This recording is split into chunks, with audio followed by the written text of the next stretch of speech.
Chegando ao seu smartphone, ao seu computador ou em qualquer lugar onde você possa acessar o Passes em Passes, o podcast do Leme, Laboratório de Estudos em Mídia e Esporte, gravado remotamente por conta da pandemia, cada um na sua casa, sempre lembrando a vocês que Passes em Passes é o esporte como você nunca ouviu. Eu sou o Felipe Mostaro, esse é o nosso 19º episódio do Passes em Passes, e aqui a gente fala das alegrias e dos conflitos do esporte, trazendo sempre aquilo que você ainda não ouviu. E hoje eu tenho o prazer imenso de ter aqui a minha amiga Carol Fontinelli, estreando no nosso Passes em Passes. Ela sempre está trabalhando aí nos bastidores, na produção e nos roteiros. Hoje vocês vão conhecer a voz da Carol Fontinelli, minha amiga e pesquisadora do Leme, estreando o nosso Passes em Passes. Bem-vinda, Carol. Obrigada, Felipe. Tomei um pouquinho de coragem e saí dos bastidores para o nosso tema hoje, que é muito especial. Vamos falar de racismo no esporte. E você, que ainda não viu os nossos episódios anteriores, acesse lá nas plataformas iTunes, Spotify, Deezer e várias outras. Não deixe também de seguir o nosso podcast nessas plataformas para receber uma notificação sempre que publicarmos um novo episódio. E hoje a gente tem o prazer, para compor esse programa com a gente, né, o Racismo no Esporte, de receber o pesquisador da Escola de Comunicação da UFRJ, nossa queridíssima ECO, o ex-vice-presidente de comunicação do Flamengo, Wellington Silva. Wellington, muito obrigado pela sua presença aqui. Tudo certo? Tirando a pandemia, né? Para mim é uma alegria muito grande. Quero agradecer ao Leme, em especial a figura da Carol e o convite que foi prontamente aceito. Poder voltar ao UERJ para mim é um prazer muito grande, já que eu comecei a minha vida acadêmica nessa escola, então para mim é uma alegria muito grande poder estar aqui hoje com vocês. Está aqui com a gente também o jovem jornalista e pesquisador pela Universidade Federal de Sergipe, Emerson Esteves. Seu trabalho de conclusão de curso, Pele Alva e Pele Alvo, uma análise sobre a cobertura do jornalismo esportivo audiovisual sobre os casos de racismo no futebol, nos proporcionou bons insights para a nossa discussão. Seja bem-vindo, Emerson. Obrigado pela introdução, Carol. É um prazer estar aqui hoje. Eu fico muito agradecido pelo convite e agradecer toda a equipe do Leme que proporcionou estar aqui hoje nesse espaço de discussão e de construção. Então, agradecido e vamos construir um debate saudável e interessante. A gente agradece demais aos dois, tanto ao Wellington quanto ao Emerson. Só para relembrar, né, a gente tem os nossos encontros do Leme, ainda estamos aqui na nossa pré-eleição. E você, sempre que quiser saber quando será o próximo encontro do Leme, acessa lá o nosso blog Comunicação Esporte, comunicacãoesporte.com, para saber as novas datas. A gente fechou aí toda a primeira sexta-feira do mês, primeiro sextou do mês será com a gente, nessa época de pandemia, a gente debatendo esporte e mídia, sempre com um grande pesquisador da área para trocar essas figurinhas com a gente. E o Leme também está com o formato, a gente vai ajustando, né, o formato aqui do nosso programa. A gente sabe que a gente acaba falando muito aqui do esporte, focando até em demasia, né, no futebol. A gente dividiu o nosso formato em 90 minutos, né, assim como um jogo, tem algumas coisas que a gente pré-define durante a partida, mas no desenrolar, na interação aqui do nosso programa, a gente alonga um pouquinho mais. E a gente criou desde o último podcast, vocês já acompanharam, que foi sobre o Maracanã 70 anos, a prorrogação do nosso Passes em Passes, e hoje vai ter também. Então, além dos 90 minutos do nosso podcast, você vai ter uma prorrogação para a gente sempre debater algum assunto que não deu para a gente falar em 90 minutos, e esse tema seriam necessários aí um campeonato de turno e retorno, ponto corrido, vários e vários jogos para a gente tentar abordar tudo aquilo que isso simboliza na nossa sociedade. Também estão aqui com a gente o nosso diretor Fausto Amaro, coordenando tudo lá da sua casa, a nossa produtora Marina Mantuano e o nosso editor Léo Pereira. Muito obrigado pela presença. Depois dessa preleção, vamos começar o jogo. Bananas jogadas em campo. Sons fazendo alusões a macacos vindo das arquibancadas. Atletas negros sofrendo agressões verbais e até físicas, dentro e fora das 4 linhas. Juízes e federações relativizando a violência e não punindo agressores. Pois é, infelizmente o ambiente do esporte já foi e infelizmente ainda é pano de fundo para essas cenas. Emerson, você inicia o seu trabalho abordando o que o jornalista Marco Antônio Rodrigues, no programa Bem Amigo do Sport TV, disse em maio do ano passado as seguintes frases: abre aspas, né? A baixa escolaridade reflete na segregação. Outra frase dele: tem menos negros na faculdade. E, complementando mais uma frase: no nosso ambiente do futebol, felizmente, não tem racismo.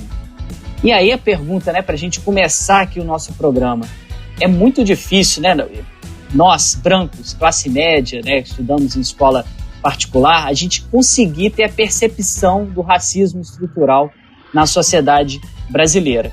Eu estava conversando com um amigo meu essa semana e ele me disse o seguinte: olha, vocês tentam imaginar o que é, mas vocês jamais vão ter noção o que é todas as situações que nós negros passamos no Brasil todos os dias. E eu conversando com ele, né, a conversa foi muito longa, eu cheguei à conclusão, né, eu notei uma coisa: nós brancos, a gente pode escolher ter paz, a gente pode escolher ficar leve, tranquilo, relaxar. O negro no Brasil, ele está em conflito o tempo inteiro, ele não tem paz em nenhum segundo.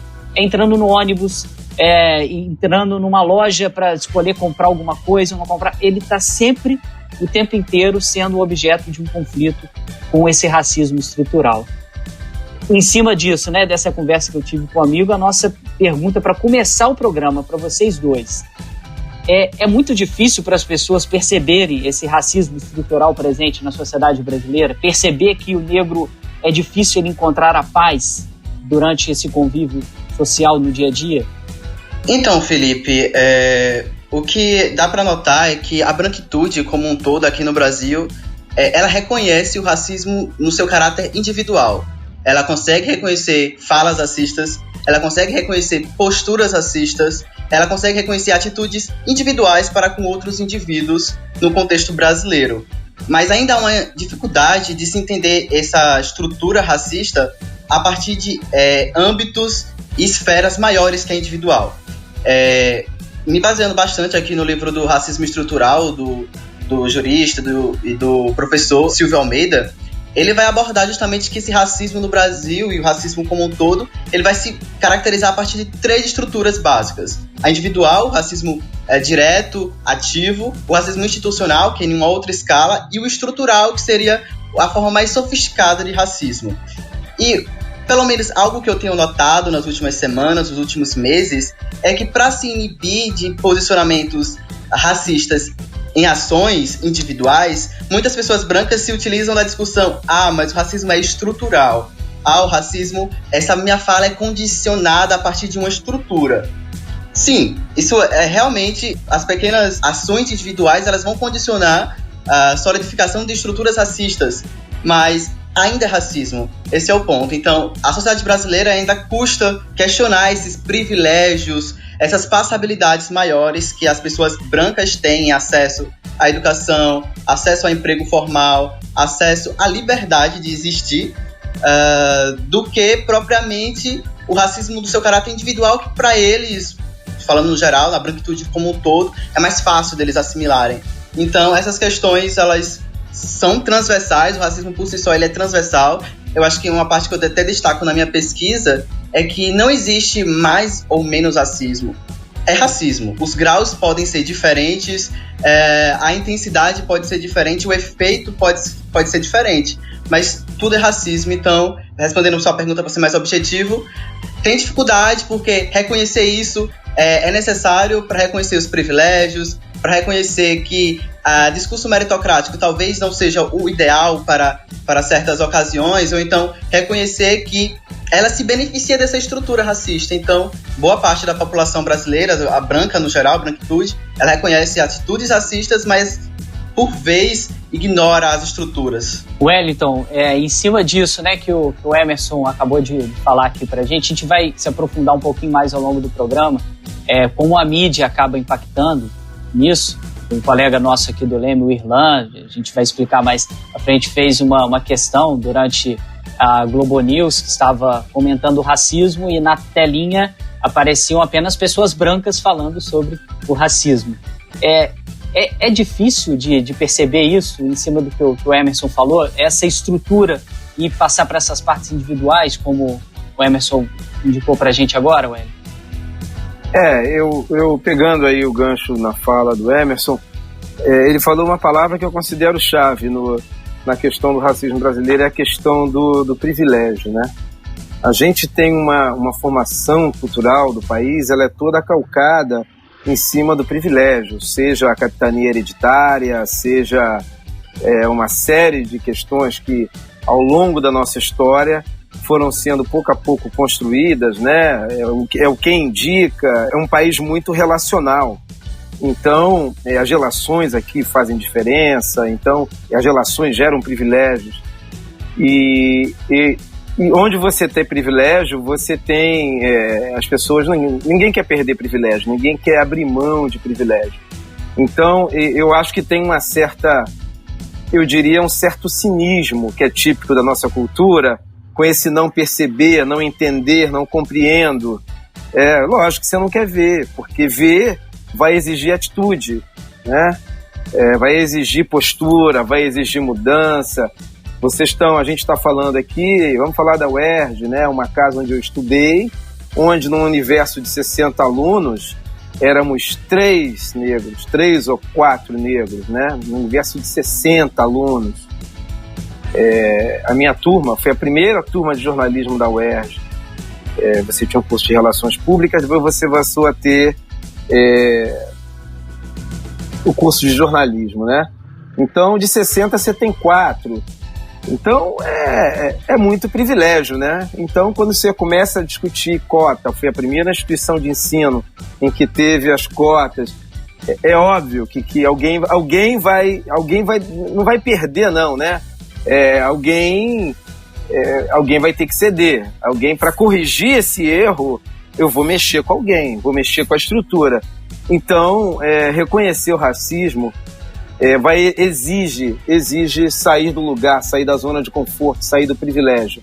Então, é mais fácil para as pessoas fingir que não vê, fingir que não entende, que quando você admite que está vendo, quando todo mundo vê, você tem que discutir, e isso implica em mudar, em mexer, e tá bom. Para muita gente tá bom como tá, deixa como tá. Então eu vejo um certo cinismo que é típico da nossa cultura, né? Aquela ambiguidade que caracteriza muito a gente, né? Eu lembro agora das minhas aulas de antropologia com um professor que eu gosto muito na UERJ, Everardo Rocha, que falava muito. A gente trabalhou A Casa e a Rua, do Roberto da Mata, e a gente vê muito dessa ambiguidade que nos caracteriza, né? Então é isso, eu acho que o brasileiro não quer ver, porque ver vai implicar uma série de questões, discutir uma série de questões e principalmente aquelas que permeiam o privilégio da branquitude. Carol, agora tem uma questão para a gente entrar aí no assunto futebol, né? No esporte em si. Sim, Felipe, nesse mesmo programa que a gente comentou, né, do Bem Amigos, o entrevistado era o técnico Roger Machado, um dos poucos técnicos negros em atividade na Série A do futebol brasileiro. Como não lembrar do Gentil Cardoso, um dos principais treinadores da história do futebol? Gentil era vítima de preconceito, mesmo dirigindo os principais clubes do país na época. Existe, Wellington, um silenciamento da história de técnicos negros no país? E completando essa pergunta, por que é tão difícil a gente encontrar um treinador negro? Só para complementar ainda, Carol, vou aproveitar aqui, né, porque eu fechei praticamente a minha tese de doutorado, foi sobre os técnicos da seleção brasileira, como a mídia abordou esses treinadores ao longo das Copas do Mundo, de 1930 até 1970.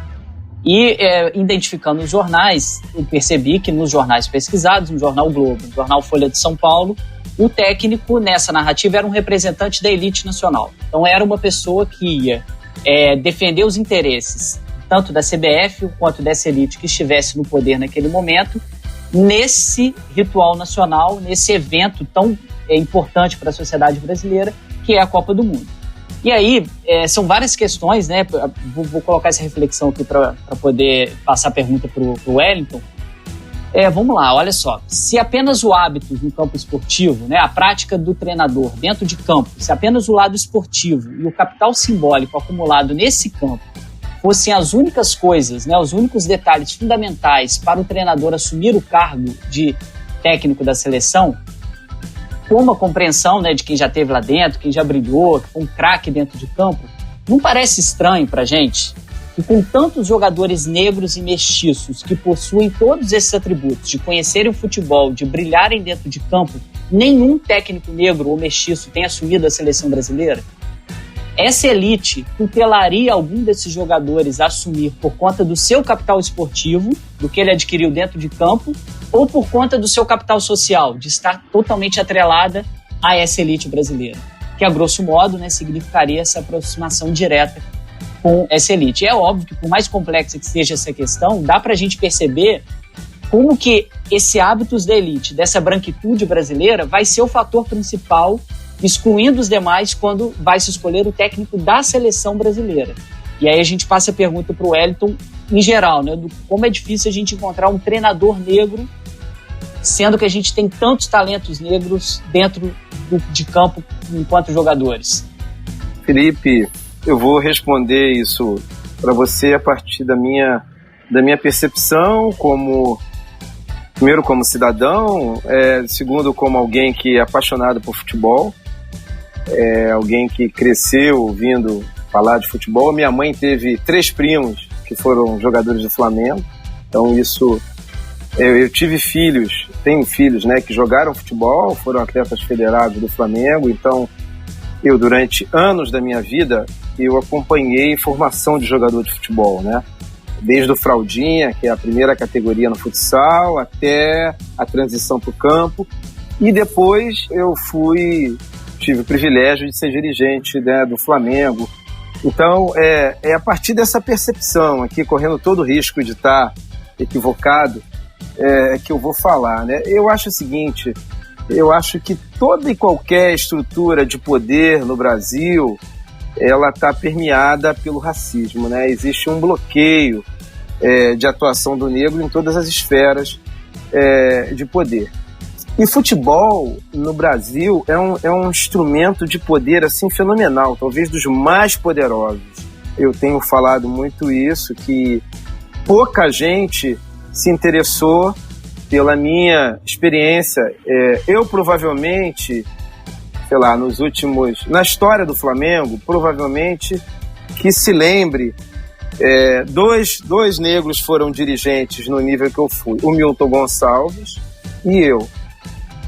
Se você pegar toda a Série A, eu acho que um dos poucos que eu conheço é o atual presidente da Ponte Preta, que outro dia deu até uma entrevista bem interessante. Então, é um espaço de poder, futebol é um espaço de poder. Para você ter uma noção, o Flamengo tem cerca de 23 milhões de seguidores no Twitter, em redes sociais. Então, você ter um instrumento desse na mão é um negócio poderosíssimo, né? Bom, voltando para dentro de campo. E o que eu posso observar, né? A figura do treinador, já há algum tempo, ela passou a ser permeada, a ser construída com alguns outros elementos que não só esse, o conhecer o futebol dentro de campo, né? O treinador virou muito uma figura midiática. Ele é uma construção midiática, é o sujeito que muitas vezes nas coletivas é capaz de confrontar, é o sujeito que é capaz de falar de si próprio da forma mais cabotina do mundo, é o sujeito que é uma boa fonte. Então tem toda uma construção midiática em torno dele, né? E o fato é que o jogador de futebol, o jovem negro, ele é massacrado pelo racismo desde que nasce. Ele vai para o campo muito jovem, muitas vezes levado pela paixão e pelo desejo de ascensão social.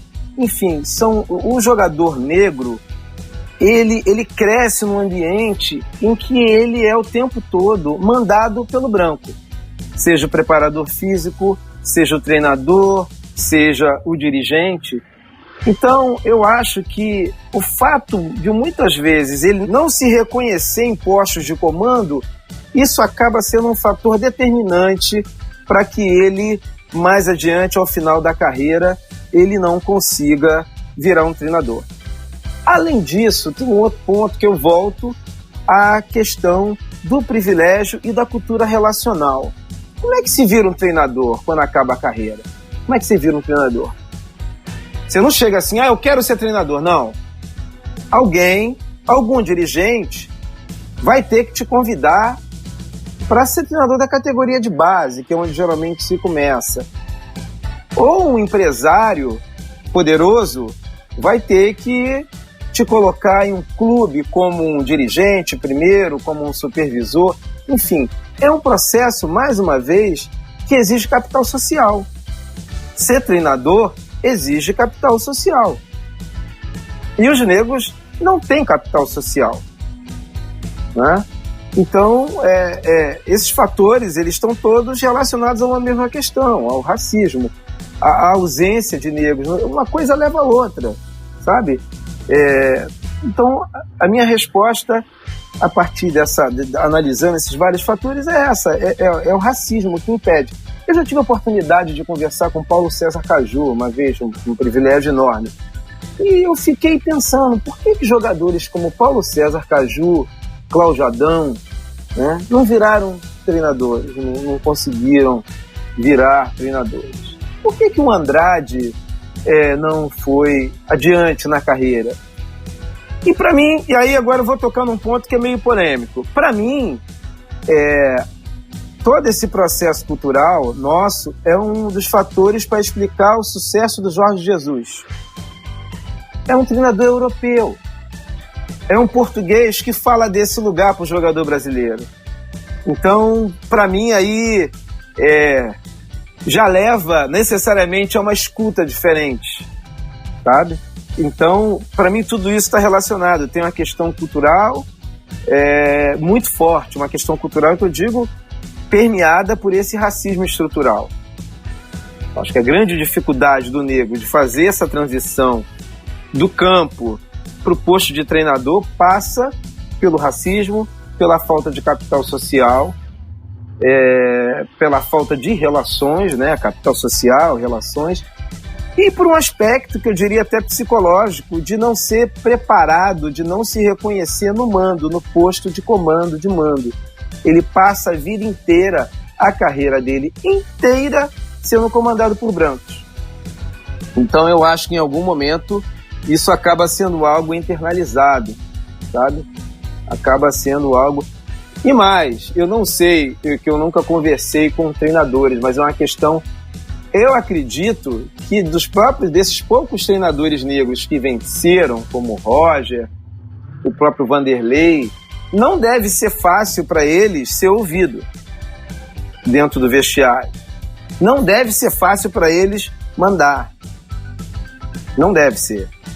Porque é um lugar que o brasileiro, o branco brasileiro, mesmo pobre, ele não está acostumado a ver o negro, não está acostumado a receber ordem de negro. Mesmo o jovem pobre. Ele não está acostumado. Então, eu acho que essa questão da ausência de treinadores passa por isso. Eu tinha um projeto, uma ideia, se a gente tivesse vencido a eleição lá no Flamengo, que era levar uma discussão. Eu queria muito começar a trabalhar a educação desses jovens jogadores negros dentro do clube. Levar a gente para falar, começar a tratar esse ponto, que eu acho que isso ia ser decisivo para o próprio desempenho deles dentro de campo. Eu gostaria de levar negros que tenham, de alguma maneira, conseguido romper a barreira da pobreza para falar para esses jogadores, levar referências para eles, abordar essa questão, porque não é fácil o processo de você pegar um menino. Eu sei porque eu vivi isso de perto. Eu tenho meu filho mais velho tem amigos que são atletas profissionais, né? Porque o meu filho, à época, ele foi um jogador de ponta no futsal, foi pro campo. A opção de largar o futebol foi dele, enfim. Então a gente tem amigos que são... Ele tem amigos que são atletas profissionais, jogadores profissionais. Então eu conheço um pouco o histórico, como é a trajetória de algum desses meninos, né? Não é fácil você pegar um garoto como um amigo do meu filho, criado no Morro do Estado, em Niterói, o pai presidiário, a mãe faxineira, em que o garoto vinha sozinho, com 9 anos de idade, de Niterói para Gávea para treinar, à noite. Pegava o tal do 999, quando tinha tiroteio, ele dormia entre o fogão e a geladeira. E aí, de uma hora, vendo a mãe humilhada, a avó, o pai, e aí de uma hora para outra, esse menino, um garoto desse, um jovem, se vê um atleta profissional ganhando R$150 mil por mês, chamado por todo mundo dentro do clube de meu craque, meu isso, meu aquilo, meu craque, começa a ter reconhecimento onde mora e da noite pro dia tem que encarar um estádio com 70 mil pessoas, entra em campo e tem que encarar microfones de, sei lá, trocentos veículos de comunicação e tendo que falar coisas que sejam minimamente inteligentes, uma cobrança enorme, imensa, e dentro de você toda aquela baixa autoestima, toda aquela... Então é um processo, é uma transição que não é fácil e que não é cuidada nos clubes. Os clubes não olham para isso. Tem psicóloga, mas é uma psicóloga que, na maioria dos casos, não consegue alcançar essas feridas. São as feridas que o racismo deixa na gente ao longo da vida. No nosso programa sobre psicologia, a gente abordou isso, né? O quanto que esses efeitos psicológicos, óbvio, vão entrar em campo, né? Não existe a pessoa se afastar de tudo isso quando ela está lá dentro de campo. Antes de eu passar aqui para o Wellington, só para passar para o Emerson, desculpa, o Wellington tinha comentado sobre quem é treinador no Brasil, né? Olha só para você, nosso ouvinte aí do Passo em Passo, ter uma noção. Para quem quiser ser treinador no Brasil hoje, a CBF exige 4 níveis de licença. Licença C, B, A e Pro. E aí vai subindo, né, de uma para outra. A primeira, né, o primeiro nível, só para você fazer o curso, custa R$ 5.600, tá? No final de tudo, você passar por todas as fases, a pessoa vai gastar em torno de R$ 43 mil para se tornar um treinador Pro. E aí, como o Wellington disse muito bem, se ele não tiver esse capital, não só social, de alguém colocar ele lá dentro, e o capital financeiro também, ele jamais vai conseguir essa licença e por mais que ele saiba tudo dentro de campo, ele não vai conseguir exercer a sua profissão de treinador. Como a pessoa tem que pagar para fazer uma faculdade, por exemplo. É exatamente esse formato que a CBF adota e que a partir de agora é obrigatório. Se não tiver a tal da licença, o cara não consegue ser treinador de futebol. Mais uma coisa que a gente pode inserir nessa ideia da meritocracia, né, da sorte no futebol, que acaba envolvido nisso tudo que a gente está falando aqui, não é mesmo, Emerson? Exato, Felipe. Eu acho que o Wellington conseguiu pontuar bem essas questões.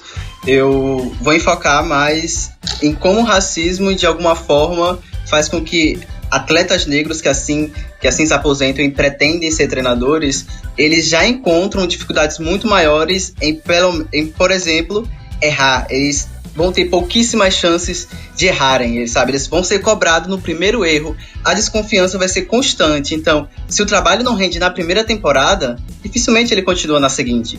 Então, eu acho que o racismo também faz isso, porque uma das premissas básicas pensamento racista, de estruturas racistas, é que pessoas negras elas têm menos condicionamento psicológico, menos inteligência, menos poder de liderança, que aqui é importantíssimo no futebol, e ainda mais na posição de treinador, liderança, de gestão de grupo mesmo. Então, quando você lida com essas questões, tendo ainda que pagar esses valores consideravelmente caros, absurdos, inclusive, que um outro fator que é bom mencionar é que, de acordo com alguns pensadores, enfim, Abdias Nascimento, enfim, a raça determina a classe, entendeu? Então, a maior parte das pessoas que são negras, elas são pobres. Não é o inverso, elas são pobres por serem negras, sabe? Então, a raça, ela vai determinar a classe. Então, os jovens, na verdade, eles entram no futebol, como o Wellington pontuou, uma válvula de ascensão social, sabe? Já que o Estado não provê esse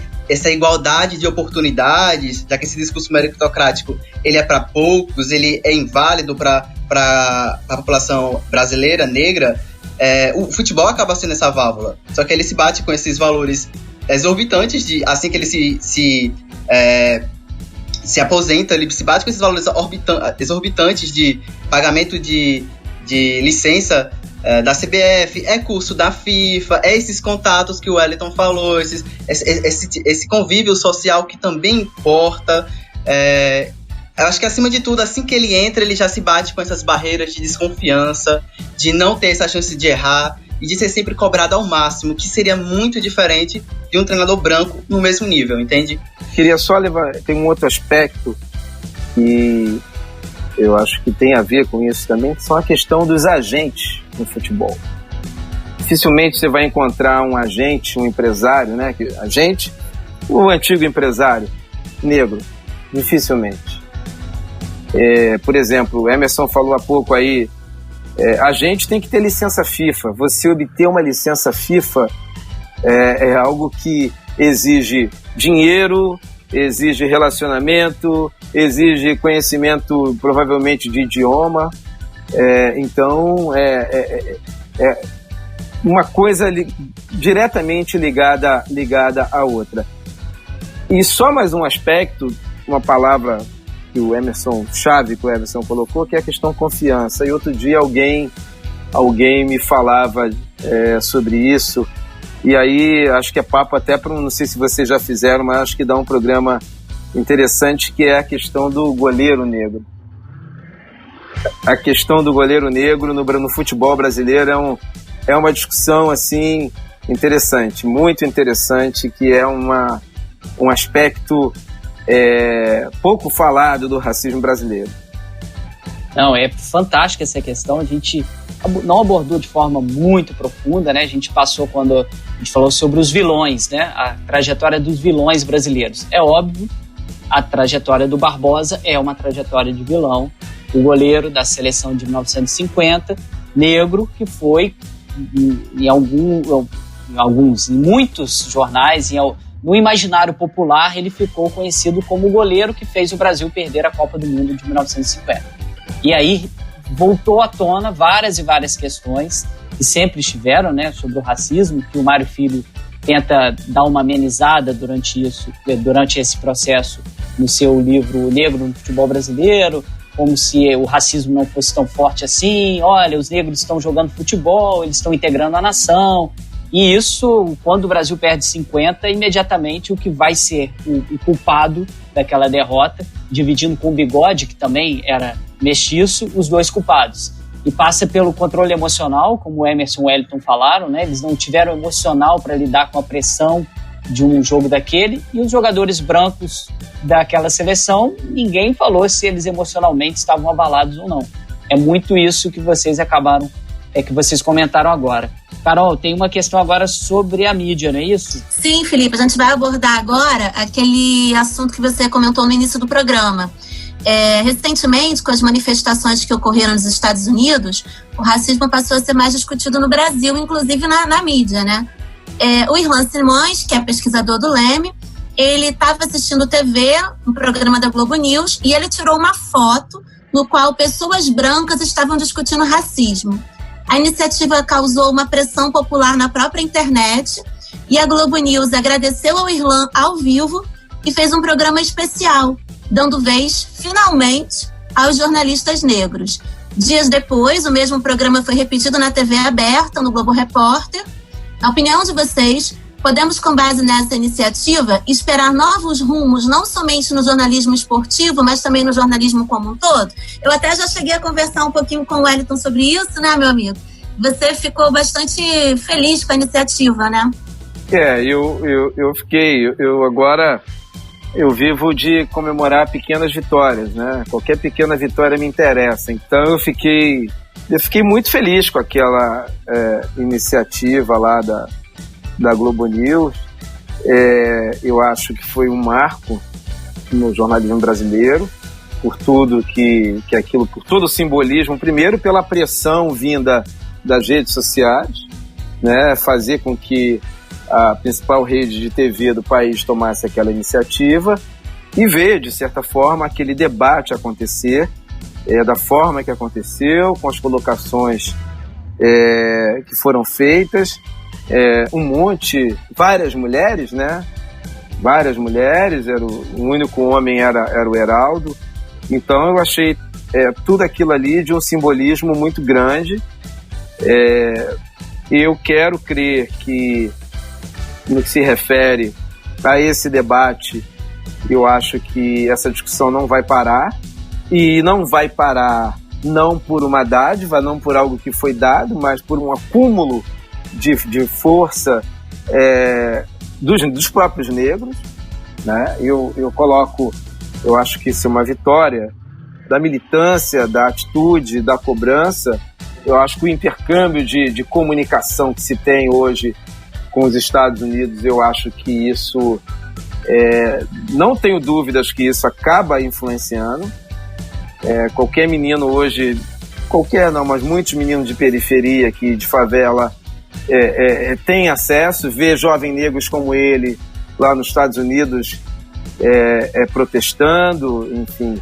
Então eu acho que esse é um momento que eu acredito que possa ser um ponto de inflexão, sim. Eu recentemente participei de um podcast de futebol, de um jornalista que cobre o mercado de futebol, especificamente, para falar disso, e vejo o tema, a questão racial, ela estando presente aí em cada vez, em vários ambientes e cada vez estando mais presente. Então eu acho que a gente vai ter mudanças aí, não como algo dado, mas como algo conquistado. Então, eu analiso de duas formas esse movimento recente da Globo em fazer retratação pública, em fazer uma bancada apenas com jornalistas negros para estarem debatendo racismo.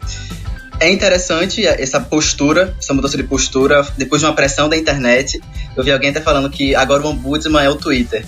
Então, é interessante ver que essas demandas raciais, elas estão sendo pautadas, pelo menos nesse episódio ela foi. Mas o que também me passou a impressão, e que eu quero continuar, enfim, como consumidor mesmo, é analisar como será o pós. Porque a impressão que ficou, pelo menos para mim, é que racismo deveria ter que ser debatido apenas entre negros. Ou então, só tem uma bancada com 5 jornalistas quando é para falar sobre racismo. Foi algo que eu me peguei pensando, eu acho que até uma das jornalistas falou sobre isso depois, que eles são diversos, eles cobrem economia, eles cobrem política, eles cobrem esporte, então eles conseguem transitar por todas essas áreas e não apenas falar sobre racismo. É importante que se fale, mas não apenas. Eu acho que pode ser que tenha ficado essa impressão para mim. Eu acho que eles acabaram efetivando 2 jornalistas para o quadro fixo daquele programa de debate, o que já é um avanço também. E em relação ao jornalismo como um todo, o que eu tenho notado também é que eles estão olhando para os Estados Unidos e se questionando como as coisas estão acontecendo aqui no Brasil. Pega o movimento negro norte-americano, estadunidense, enfim, traz as imagens, traz o que está acontecendo lá, tal, e o que o MU está fazendo aqui, o que o Movimento Negro Unificado está fazendo no Brasil. Contemporaneamente, ele existe desde os anos 70 e esteve parte politicamente ativo em prol de defesas de pautas negras, esteve presente na pressão por legislação antirracistas e, mais recentemente, até nas leis de cotas. Então, é um processo que já existe e é contínuo. A gente vê que os olhares estão se voltando agora, isso é positivo, mas por que não olharam antes, sabe? É uma questão... E para se pensar, para se refletir, eu acho que a gente acaba voltando para aquela estrutura que a gente comentou lá no início do programa. Essas estruturas jornalísticas, em sua grande maioria, são formadas por branquitude, são formadas por pessoas brancas que agora, pelo menos, estão se dando conta dessa pressão, pelo menos, pública e externa de seus consumidores. Então, eu acho que realmente é uma onda que só tem a ir para uma direção. Eu acho que também, como o Wellington, as discussões elas vão continuar. Espero que não seja diluída só em datas marcantes, no 13 de maio, no 20 de novembro, por exemplo, e que seja uma pauta constante, tanto no esporte como no jornalismo como um todo. Mas foi muito interessante a gente notar isso da Globo News, uma retratação que a Globo não faz constantemente, então foi algo que deu muito peso. Mas vai ser interessante tanto quanto pesquisador, quanto como consumidor, quanto cara negro no Brasil, analisar como vai ser agora essa postura tanto da TV Globo como de outras TVs e outras mídias influentes. Emerson, acho que você faz uma reflexão muito interessante. Eu acho que a gente é capaz de falar sobre qualquer tema, ciência, física nuclear, enfim. Mas eu sempre, como eu falei, eu tenho tentado comemorar essas pequenas vitórias, né? Eu torço mesmo para que isso seja um primeiro passo, porque eu tenho a visão de que essa questão a gente precisa de aliados, né? A gente precisa de aliados nessa guerra, nessa batalha contra o racismo. A gente precisa da Carol, precisa do Felipe, precisa do Fausto. O que mais a gente vê, a gente que até então não percebia, não notava, mas se quiser entrar no ônibus agora, vamos embora, vamos junto, né? Então é uma questão tão urgente. No objeto de estudo, né, que é a Folha de São Paulo, recentemente eles nomearam uma mulher negra como ombudsman e criaram uma editoria de diversidade, né? Então isso chamou minha atenção e é isso especificamente que eu estou estudando. Se isso significa um ponto de inflexão, uma mudança de postura da Folha, que foi contra as cotas, por exemplo, e pelo que eu pesquisei até agora, me parece que sim. É verdadeiro? Olha, só o tempo vai dizer, né? Mas o fato é que ter a Flávia Lima como ombudsman do jornal, fazendo a crítica diária do jornal, tendo uma coluna semanal, botando o dedo na ferida, falando, eu acho importante pra caramba. Eu acho que é positivo. Agora, a imprensa brasileira, a mídia brasileira reflete todo o racismo brasileiro, né? Só teve um momento na nossa história, desde o descobrimento do Brasil, em que a imprensa assumiu claramente, né, mesmo assim com uma série de senões, a defesa, né, de uma sociedade mais justa em termos raciais, em que a imprensa esteve ao lado dos negros. Foi por ocasião da imprensa dita abolicionista. Que mesmo essa grande imprensa, a imprensa abolicionista, ela defendia a abolição no editorial, mas faturava com anúncios de captura de escravos fugidos, né? Então, mesmo essa, ela era ambígua, né? Aquilo que eu falei aqui, esse traço de ambiguidade. Então, desde então, nunca a imprensa brasileira assumiu uma postura, um viés claro com relação à questão racial. A Folha encampou a questão das diretas já, mas nunca fez um racismo não. Foi contra as cotas. As organizações Globo, a TV Globo e o Globo eram contra as cotas raciais também.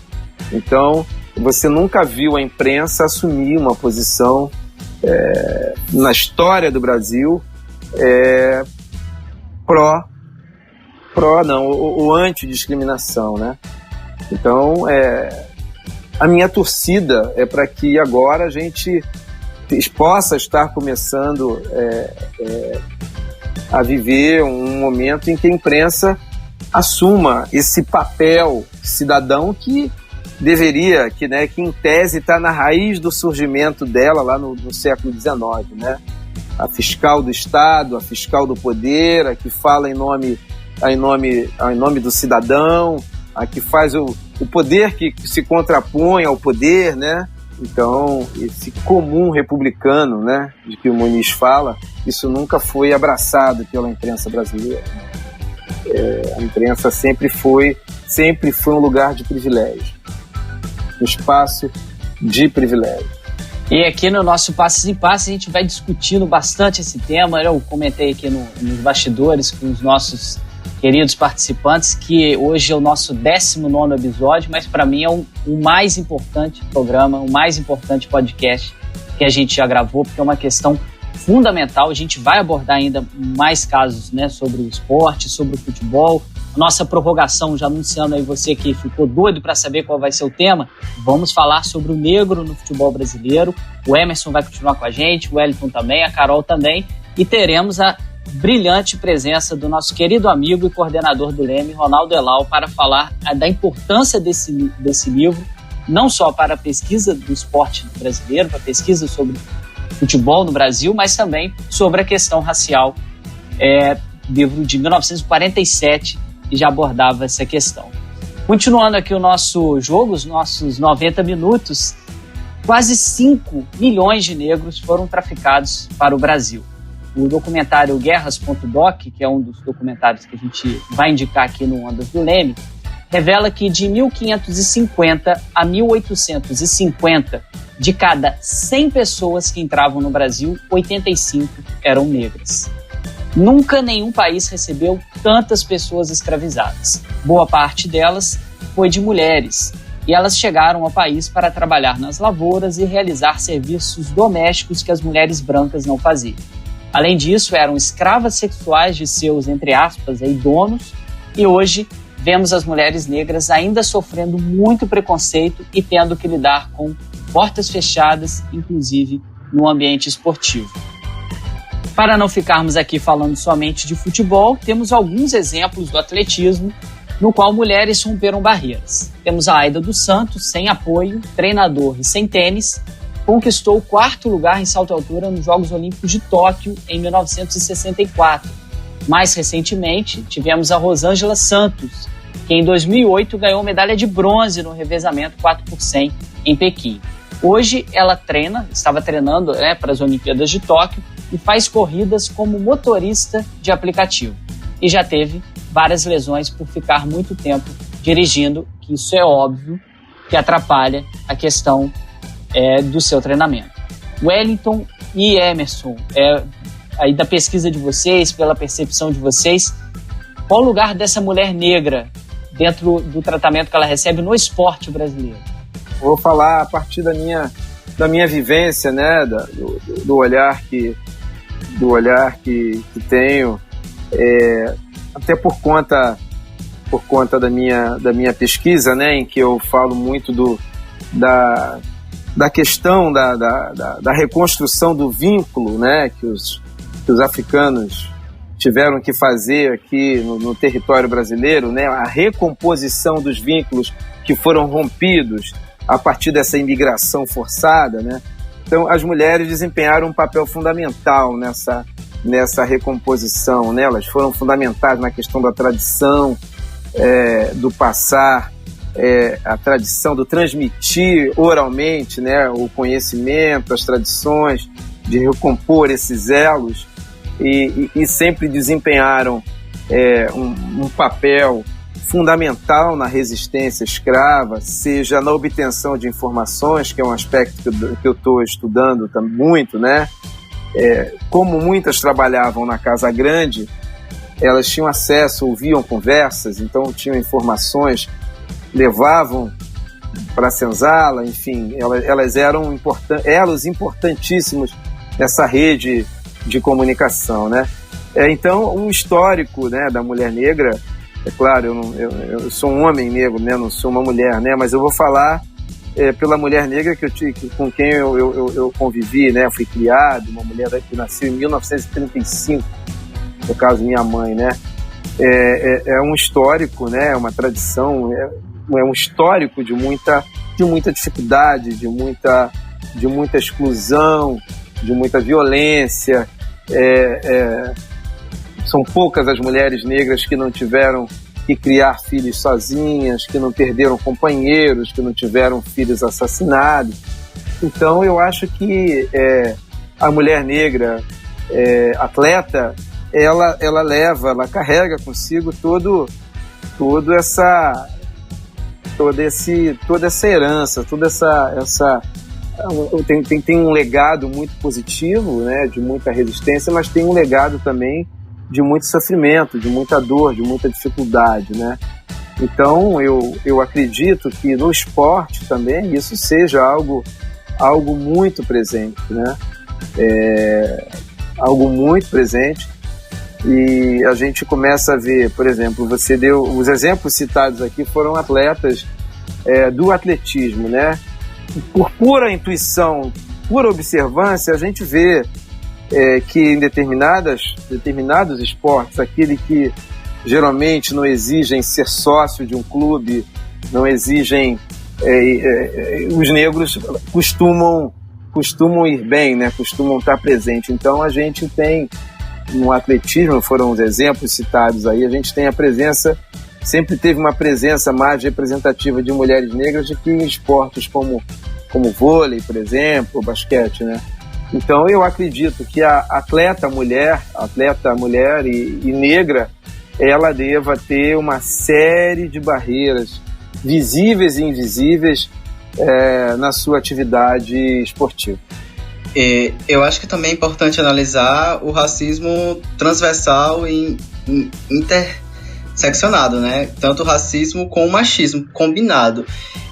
E um outro fator também, o Wellington pontuou, é que muitas dessas mulheres elas são a mãe e pai da casa. Elas têm obrigações para além do esporte, para além da sua profissão. Muito por conta do genocídio da população negra, em que majoritariamente são homens que são mortos. Então essas mulheres elas acabam tendo que dar conta da casa, dar conta da demanda dos filhos, ter que trabalhar, ter que treinar. Então acaba sendo uma jornada dupla, tripla até. E dentro da minha pesquisa, a aparição da mulher negra ela é bastante discreta. Eu acabei analisando casos de racismo no futebol masculino. Então, mas um dos casos foi da torcida e foi com as mulheres negras. Foi um caso de Salvador. Só para contextualizar, essas mulheres elas estavam na torcida do Bahia. Elas eram da torcida do Bahia e elas foram vítimas de injúria racial. Foi apontado para a polícia por torcedoras do Grêmio, torcedoras loiras do Grêmio, brancas, que, entre aspas, printaram essa foto das torcedoras do Bahia, duas mulheres negras, e colocaram: ainda tem gente que acha que time é tudo igual. E aí, fecha aspas, essa era a legenda dessas torcedoras do Grêmio para as torcedoras do Bahia, que eram duas mulheres negras.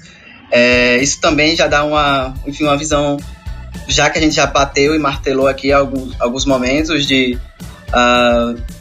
como o corpo negro ele é visualizado na sociedade, né? Como ele é marginalizado, como ele é animalizado, como ele é sexualizado, aqui no caso das mulheres negras, hipersexualizado em diversos momentos, e como esse espaço também é negado, né? O espaço do estádio, o espaço, enfim, do futebol em si, para essas torcedoras foram negados. Então, essa foi a presença da mulher negra na minha pesquisa. Eu acabei não pesquisando futebol feminino, não abarquei para outras modalidades, mas esse episódio dá para pontuar bem a situação do racismo no Brasil. Ei, Emerson, no dia 5 de junho a gente fez o nosso encontro do Leme, um encontro virtual, e foi levantada justamente a questão da inexistência ou pouca visibilidade de pesquisadores negros falando sobre esportes e racismo. Aí, neste momento, você citou a sua monografia, o que gerou o convite para você estar aqui conosco. Você também teve essa preocupação de dar voz aos negros nas suas citações? Encontrou alguma dificuldade para isso? Olha, encontrei muita dificuldade em relação principalmente ao espaço da universidade, né? Um espaço que não é pensado para a gente, é um espaço que as demandas exigidas em relação à bibliografia, em relação a autores referência da obra, em sua grande maioria, eram brancos, e a princípio eu tinha optado até por só utilizar autores negros, que eu queria, nesse trabalho, tivesse essa vertente racial forte. Depois, com reuniões com o orientador, eu acabei abrindo o leque e trazendo esses autores aliados, esses autores que conversavam com o tema também, autores brancos. Só que dentro da universidade, para ter uma noção, eu fui realmente conhecer autores negros que falassem sobre temas diversos dentro do jornalismo, como também de outras áreas de comunicação, quando eu entrei e fiz parte do coletivo de estudantes negros da universidade. que é o Beatriz Nascimento. Porque dentro do curso, o número de autores negros é muito pequeno, muito reduzido. Por exemplo, Muniz Sodré a gente não viu. Eu descobri Muniz Sodré na época do TCC. Quando eu estava fazendo o TCC, eu descobri Muniz Sodré e eu fiquei fascinado pelo trabalho dele, porque a gente não viu, não tinha na emenda das disciplinas nenhum tipo de... E ele é um cara que fala sobre muita coisa dentro da mídia e dentro do jornalismo. E essas questões da academia em si foram barreiras consideráveis. Por exemplo, a gente não tem um professor negro no quadro efetivo de professores, de docentes, a gente não tem. Então essas foram algumas questões que acabaram dificultando de algum grau a realização da pesquisa, mas de alguma forma eu consegui sintetizar bem o que esses autores brancos eles dialogavam, como eu conseguia perceber inclusive o racismo estrutural, que na época eu não tinha tanta noção. Eu sabia que era um número bem reduzido de pessoas negras ali na universidade, pelo menos em posições de destaque, em posições de poder. Mas quando eu cheguei na fase final do curso e me deparei com uma pesquisa que tinha esse viés racial forte, que inclusive dentro do departamento era a primeira que tinha esse viés racial, com futebol e com televisão, 3 áreas transversais na sociedade brasileira. Então, diríamos que deu uma dor de cabeça considerável. Foi um trabalho que exigiu muito do psicológico, do emocional. Em alguns momentos foi uma pesquisa dura, principalmente na parte de racismo. Exige muito que você relembre algumas situações, ou então que o conceito que está lá... Eu já passei por isso, mas eu não sabia que era esse conceito científico, entende? Então, para além do jornalismo em si, porque a pesquisa é jornalismo, das narrativas jornalísticas, essas questões elas estiveram muito presentes, tanto o racismo estrutural quanto no nível individual, em alguns momentos, em situações específicas.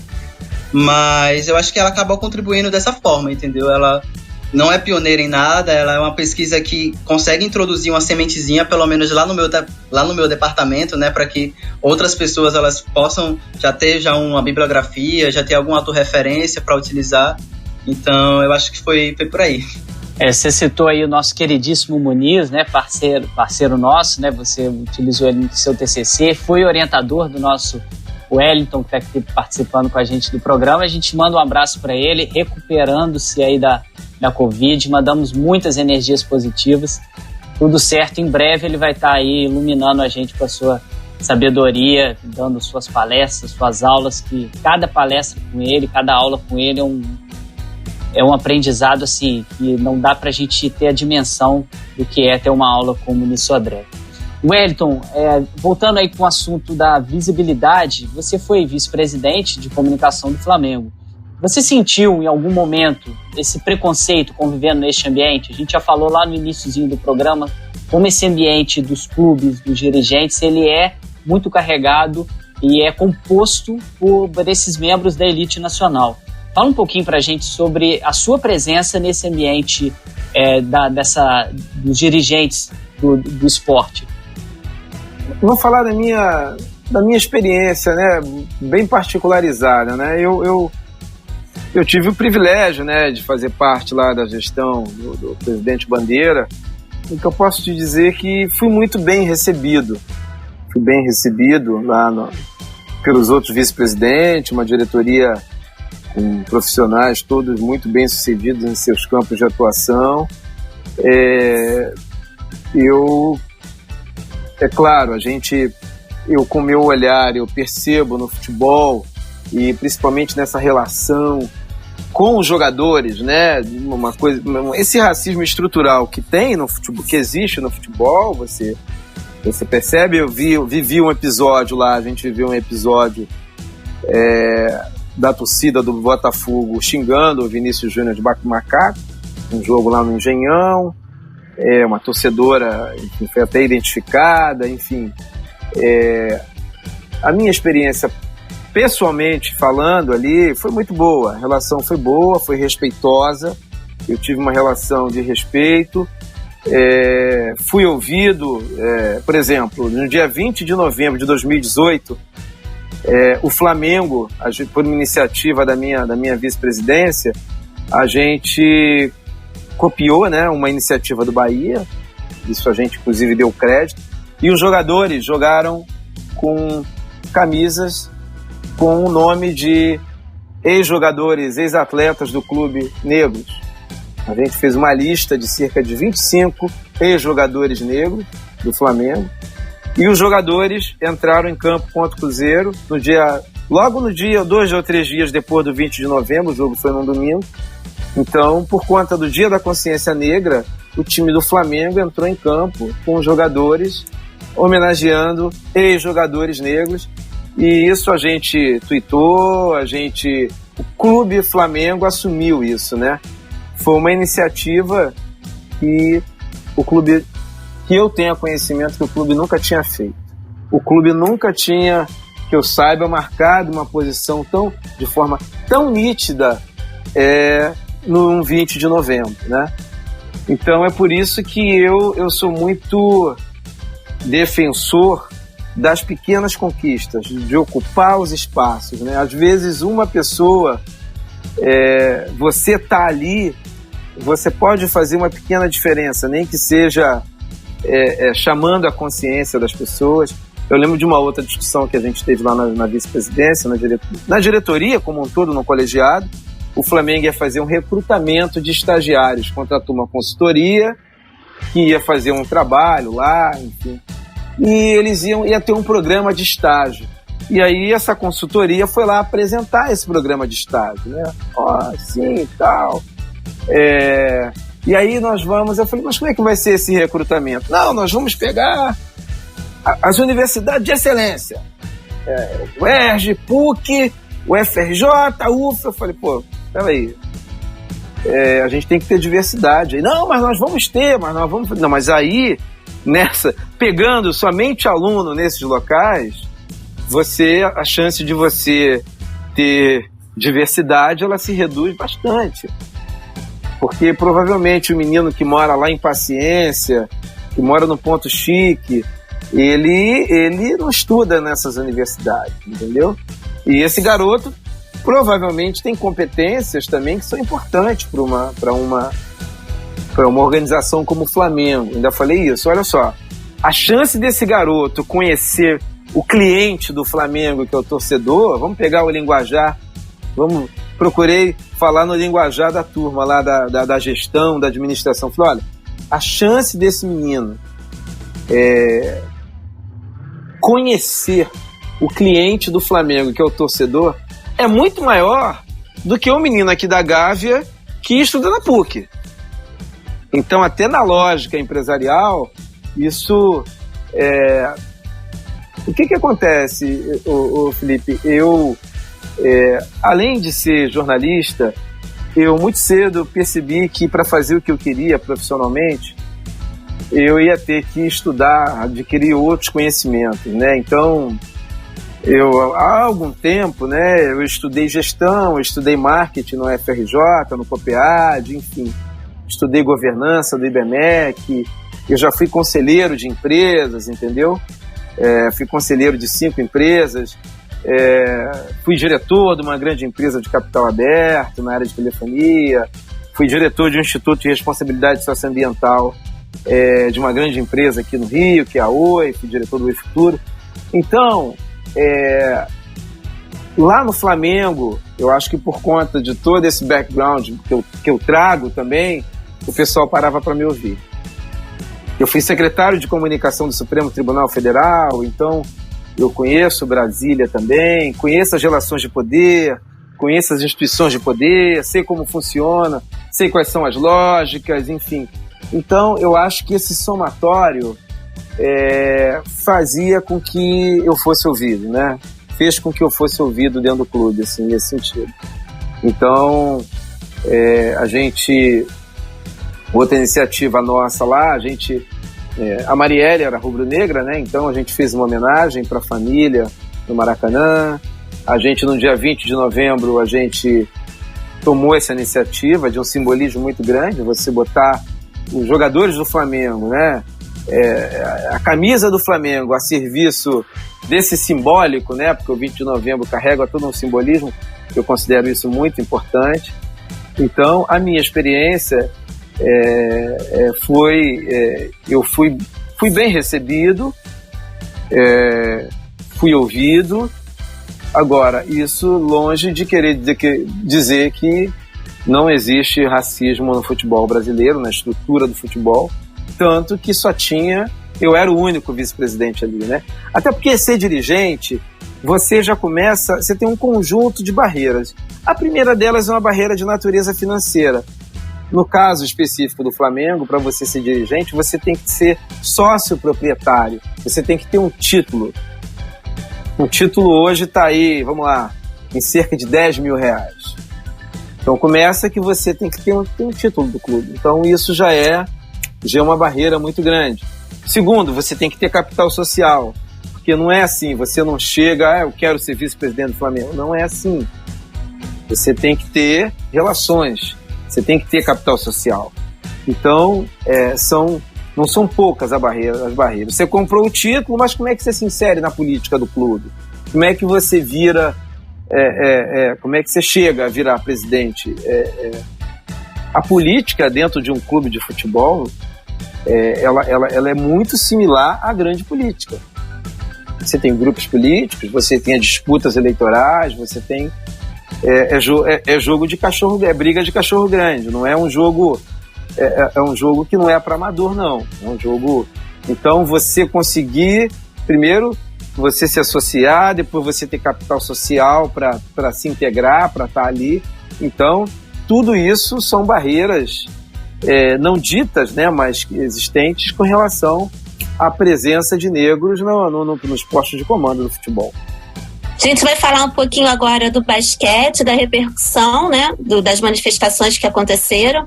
O Kareem Abdul-Jabbar, um dos mais importantes jogadores da história da NBA, tem sido um dos protagonistas na luta contra o racismo nos Estados Unidos nas últimas semanas. O Stephen Jackson, ex-astro da NBA e amigo pessoal do George Floyd, viajou para Minnesota para assumir um papel de liderança nos protestos na região. O Michael Jordan sempre foi uma pessoa bastante discreta na sua militância. Ele se manifestou nas redes sociais e fez uma doação de $100 milhões para instituições que lutam contra o racismo. E atletas em atividade, como Junior Smith e Karl Anthony Towns, também marcaram presença nos protestos nas ruas. Enquanto isso, no Brasil, o movimento não teve essa mesma repercussão. E alguns atletas se manifestaram, mas foi um ativismo mais de internet. Wellington, até que ponto você acha que esse conservadorismo no esporte está proporcionando esse quase que silenciamento dos atletas brasileiros ao aderirem a esse movimento? Isso é uma questão que eu me pego sempre refletindo, né? Eu acho que tem uma questão fundamental aí, quando a gente compara o jogador de futebol brasileiro com o jogador de basquete americano, que é o seguinte, é o fator educação. O jogador de basquete americano, ele quase sempre é egresso de uma universidade. Então, além de todo o acúmulo de discussão, de questão racial, de combate, de histórico de affirmative action, de forma de encarar o racismo de uma maneira muito mais transparente e que leva a um confronto maior, né? O jovem lá, ele já nasce nesse ambiente, nesse caldeirão, né? E aí, além disso, você tem um fator muito forte, que é a questão educacional, que para mim faz toda a diferença. O fator educação.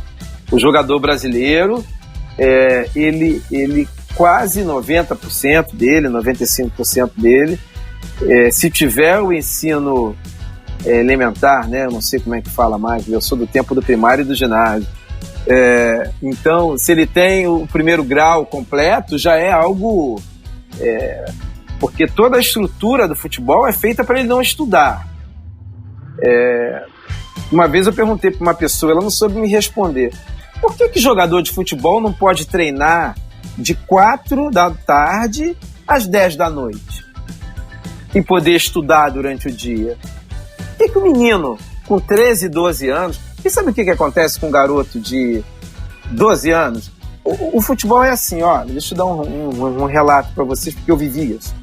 Meu filho começou a jogar futsal com 7 anos no América.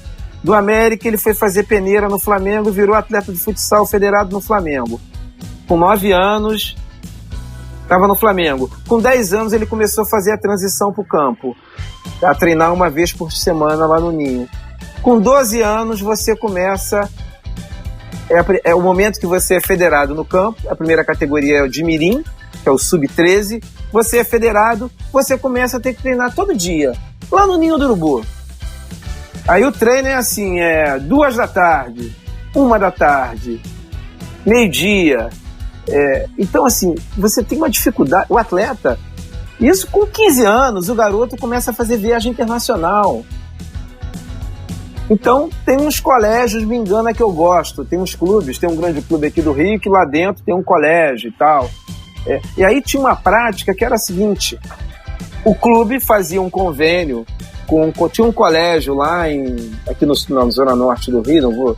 Enfim, que era o seguinte: Felipe, Carol, Fausto. Os garotos eram matriculados lá no colégio para competir pelo colégio. Então eles iam disputar Copa Nike, não sei o que, nos Estados Unidos, Copa Colegial, mas eram atletas de Vasco, Flamengo e Fluminense. Só que esses meninos, na realidade, poucas vezes iam à aula. Porque a estrutura é feita para não estudar. Não tem como estudar.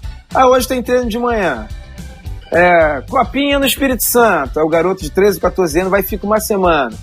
Uma competição no Oriente Médio, porque jogador de base de clube grande faz viagem internacional. Muito cedo. 13, 14 anos, o guri já tem passaporte, já está viajando. Então, tudo isso, eu acho que faz uma diferença enorme. Quando você vira um adulto, você vira um cidadão, sabe? Então, a diferença de postura, de atitude de jogador americano, eu acho que é condicionado muito por isso. E, além do que, a gente aqui tem uma estrutura de mando no futebol que reflete todo esse autoritarismo do país. Eu não tenho dúvida que se algum atleta negro aqui, jogador, começar a botar muitas asinhas de fora, vai vir uma CBF, alguém vai ligar para a CBF, o cara da CBF vai ligar para o dirigente do clube e esse atleta vai ser chamado. Não tem ilusão disso, não. Aqui no Brasil, o futebol ele está muito imbricado com a política partidária. Não é à toa que se fala de bancada da bola, né? Os interesses políticos, toda a estrutura aqui, a estrutura nos Estados Unidos, não estou aqui entrando no mérito se ela é boa, se ela é ruim, ela é uma estrutura em que o sujeito, o esporte lá é um negócio. O cara é dono da franquia, de uma franquia da NBA, você vai lá e compra, o Chicago Bulls. Você é o dono. Aqui os clubes não têm dono, entre aspas. Então eles acabam estando muito, muito a serviço de negócios também e da política partidária, da política... Eu não tenho nenhuma sombra de dúvida disso. Então, os jogadores, eles são eles aprendem muito cedo que manifestação política não pode, isso não pode, e além de não terem todo aquele processo que a gente falou, pouca educação, a autoestima dificultada, existe uma repressão a um posicionamento, e essa pressão muitas vezes, aí eu vou ser justo, não vem só do clube não, vem dos agentes. Os agentes hoje, eles têm uma interferência imensa no comportamento dos atletas. Não é só no dinheiro deles não, no comportamento. Eles que escolhem o assessor de imprensa, só falam que o assessor de imprensa, ainda mais um garoto que está começando, né? É claro, a gente tem alguns atletas aqui hoje que poderiam, gente que já viveu na Europa, que já teve outras... Por exemplo, você vê como é que a mudança de ambiente... O Vinícius Júnior, essa semana, comemorou um gol do Real Madrid, fazendo o símbolo do Black Panther. Eu não sei se o Vinícius faria isso aqui jogando no Flamengo. tenho sérias dúvidas. Maravilha, Wellington. Emerson, para a gente continuar nessa pauta, né, nesse assunto, se você lembrar também de algum jogador, mas a nossa produção aqui coletou, e lembrando aí do atleta Reinaldo, né, craque do Atlético Mineiro, que com 21 anos foi para a Copa do Mundo de 1978 e ao marcar um gol contra a Suécia, ergueu o braço, né, com os punhos cerrados, fazendo essa alusão, a mesma que o Wellington se referiu agora do Vinícius Júnior, ao Partido Panteras Negras. O grupo americano defendia os direitos civis da população negra. Na ocasião, Reinaldo fazia principalmente uma crítica ao regime ditatorial do Brasil e acabou perdendo sua vaga na seleção. Vocês se lembram aí de mais alguns outros atletas que tenham sido protagonistas na luta contra o racismo no Brasil? Cara, recentemente o Aranha foi vítima de racismo, tem uns 5, 6 anos por aí, e uma pressão que houve em cima dele é que ele poderia estar se promovendo nesse ato racista que ele sofreu. Então o que a gente vê, um histórico de jogadores que se posicionaram, é que em boa parte dos casos não houve um respaldo, tanto dos clubes quanto de federações, muito menos da CBF. Então, os jogadores, como o Wellington bem pontuou, eles pensam 2 vezes antes de publicamente virem a ter posicionamentos raciais, sociais, enfim. Porque nem todo clube ele vai dar esse respaldo. Eu lembro de cabeça, não é nem jogador, mas treinador, o Roger Machado. Hoje em dia ele consegue opinar, ele consegue ter posições firmes, porque ele tem esse respaldo no Bahia. A diretoria do Bahia, junto com a sua comissão de ações afirmativas, desempenha um trabalho modelo no Brasil em relação a causas sociais e raciais. Então, dentro do Bahia, ele tem esse respaldo, ele tem essa carta branca de poder falar sobre racismo, poder falar sobre suas vivências, poder falar que o futebol embranquece, por exemplo. Eu não veria, pelo menos, até falando como palmeirense, ele falando isso no Palmeiras, por exemplo. Então, acho que historicamente está essa questão. É difícil cobrar esses jogadores posicionamento, porque historicamente esses jogadores que se posicionaram não se deram muito bem com as consequências depois disso. Não houve esse asseguramento social até que sim, a internet, enfim, as mídias, o próprio movimento negro normalmente abraçam esses jogadores. Mas como o Wellington falou, futebol é um meio de política, é um meio de lucro, entendeu? Então se isso não for um lucro, se isso não condizer com esses jogos de poder, essa ideia não vai pra frente. Então eu acho complicado quando se cobra posicionamento de jogadores negros. Por isso também tem o fator de muitos jogadores negros nem se reconhecem enquanto negros, sabe? Vai ser a partir de um caso de racismo que sofreu fora do Brasil ou dentro do Brasil, inclusive, que eles vão se reconhecer enquanto. Essa consciência racial também tem que ser pautada, porque, por exemplo, nos Estados Unidos a situação é completamente diferente, a formação racial foi muito diferente, então é difícil cobrar junto com a educação. E principalmente isso, né? Esse respaldo, esse apoio mesmo, que aí acho que é aí que entra o papel de jogadores brancos, entra o papel da branquitude como um todo, que sim, devem ser aliados, sim, devem dar esse respaldo para que mais jogadores... de cabeça aqui eu lembro do Igor Julião também, que tem atualmente desempenhado um papel muito importante nas redes sociais, e abertamente ele fala sobre casos de racismo, mas ainda é exceção, entende? É exceção. Por essas questões, eu particularmente eu não vejo com bons olhos esse pressionamento por posicionamentos, porque historicamente esses jogadores eles não saíram bem depois deles, né? É isso, Emerson, só queria complementar aqui que eu, por exemplo, o Paulo César Caju sempre foi um jogador, até onde eu me lembro, que sempre abordou essas questões, esse sempre teve uma postura de vanguarda, um posicionamento de vanguarda com relação a isso. Cláudio Adão também sempre foi um jogador que de certa forma sempre abordou essa questão. Reinaldo, muito bem lembrado por vocês, né? E tem e muitas vezes tem aqueles discursos que não são, aquele discurso que não é dito, né? Eu lembrei agora, conversando, ouvindo o Emerson, lembrei de um jogador que foi uma das tristezas que eu tive no futebol, né? Que era um cara que eu, garoto ainda, olhava aquele cara jogando, achava ele fantástico, que era um jogador que, vocês são todos muito jovens, é um jogador chamado Geraldo, do Flamengo, um meia, que era conhecido como Geraldo Assoviador. Morreu, foi fazer uma cirurgia de garganta e morreu, acho que com 22, 23 anos, se eu não me engano, um cracaço de bola. E o Geraldo usava um Black Power. Então, assim, década de 70, em plena ditadura, você usar um Black Power era de alguma maneira, era um posicionamento, sabe? Podia ser um posicionamento não dito, né? Era época de censura, ditadura, repressão, mas um jogador negro. O Reinaldo usava um Black Power.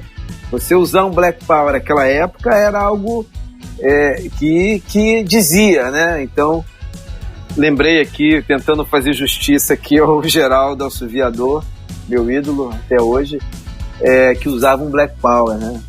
E falei também de Paulo César Caju, que sempre foi um cara muito ativo, né? De muita postura, muito posicionamento, mas infelizmente hoje eu não vejo muitos jogadores assumindo assim. Outro também que sofreu muito preconceito e manteve de certa forma uma atitude, uma postura, era o Tinga, né? Que era muito cobrado por usar dread, né? Pô, mas esse cabelo aí, já vi depoimentos dele falando disso, né? Esse cabelo aí, você não vai cortar esse cabelo? Ele falou, não vou cortar o meu cabelo. E meu cabelo é o meu cabelo. Tem outros jogadores aí brancos que usam cabelo grande, enfim. Eu vou manter o meu cabelo. Então, isso também, de certa forma, você está em campo, sendo mostrado para o país inteiro, diante da mídia, usando dread, jogando de dread, assumindo isso também verbaliza, isso também simboliza, né? Agora a gente vai falar um pouquinho sobre o trabalho do Emerson. Eu estava dando uma lida no seu trabalho, Emerson, e você fez uma análise de 11 casos de racismo e fez uma abordagem referente a diferentes veículos de comunicação. Eu vi que em uma das categorias de análise, você citou que o racismo pode ser o foco do conteúdo, ou somente parte de um conteúdo que é mais abrangente. Fala um pouquinho pra gente das conclusões que você chegou com a sua pesquisa. Então, Carol, só para falar qual foi o intuito dessa pesquisa, né? Essa pesquisa ela nasceu de um desconforto que eu tinha enquanto consumidor e amante de futebol em relação a como as narrativas elas eram construídas sobre racismo no futebol na televisão. A meu ver, elas eram esporádicas, elas tratavam o assunto como um pontual, não faziam nenhum recorte da cultura, de estar enraizado na cultura brasileira como um todo. E a pesquisa ela nasce disso. Eu uso a base dela é totalmente o Observatório da Discriminação Racial no Futebol, que inclusive foi um veículo que me ajudou muito durante a pesquisa e até hoje me ajuda, e enfim, tem um trabalho formidável em catalogar, em divulgar casos de racismo no futebol, como também de outras discriminações. E aí os casos eu retirei todos do Observatório entre os anos de 2016 e 2018. Nisso eu não fiz distinção de emissora, se era TV aberta ou se TV fechada. Nessas categorias de análise, o que eu procurei analisar, o que eu procurei investigar, na verdade. Primeiro, se o racismo ele era o foco da matéria. Porque algo que eu tinha em mente é que o racismo ele era um elemento da matéria. Passava os gols, passava os melhores momentos e depois dava 10 segundos para falar: poxa, que pena, aconteceu mais um caso de racismo no futebol. Então, o que eu estava, a princípio, analisando no macro da situação era se o racismo ele era o foco da matéria. Se a atitude racista era o gancho principal que sucedeu para a realização da matéria.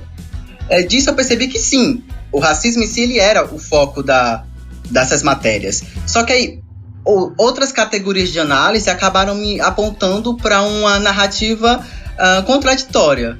Por exemplo, em 4 apenas dos 12 casos que eu analisei, tratou o racismo como um crime. Em todos os outros, tratou o racismo como algo que aconteceu no jogo, como um componente, um elemento do jogo, só que ruim, utilizando adjetivos, espetacularizando o caso específico de racismo.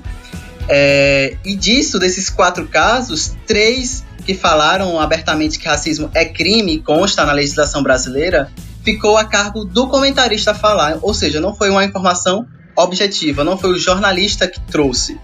Outras informações que acabaram contradizendo esse número de os casos eles foram o foco é que as matérias pouco entrevistou os jogadores, na verdade os agentes que estiveram envolvidos nos casos de racismo no futebol.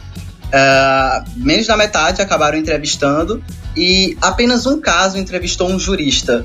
Ou seja, a narrativa que se deu era que o racismo ele era um componente do futebol ruim, negativo, só que a causa em si e o racismo em si, ele não era tratado como um crime. Nessas 12 matérias que eu analisei, apenas uma trouxe um jurista pontuando a legislação, tanto do futebol quanto também da sociedade civil. Então foi algo que eu notei. E aí um ponto para mim que também foi decisivo é em como o racismo ele era tratado como episódico, em como cada caso era tratado como se fosse o primeiro. Não fazia nenhum tipo de histórico nos últimos anos, enfim, não houve apenas uma matéria fez esse tipo de abordagem. Inclusive essa matéria ela pega um gancho de outro esporte, ela vai para o vôlei e traz alguns depoimentos de jogadores, então é uma matéria que não é necessariamente nem de futebol.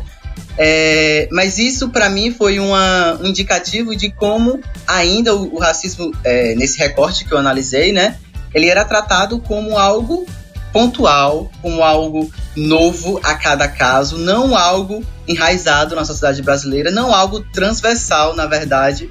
Então esse foi um dos apontamentos, que o racismo ele era tratado como novo, como cada caso era o primeiro, e não como um histórico, e não como o racismo está presente no futebol, desde que o futebol existe no Brasil.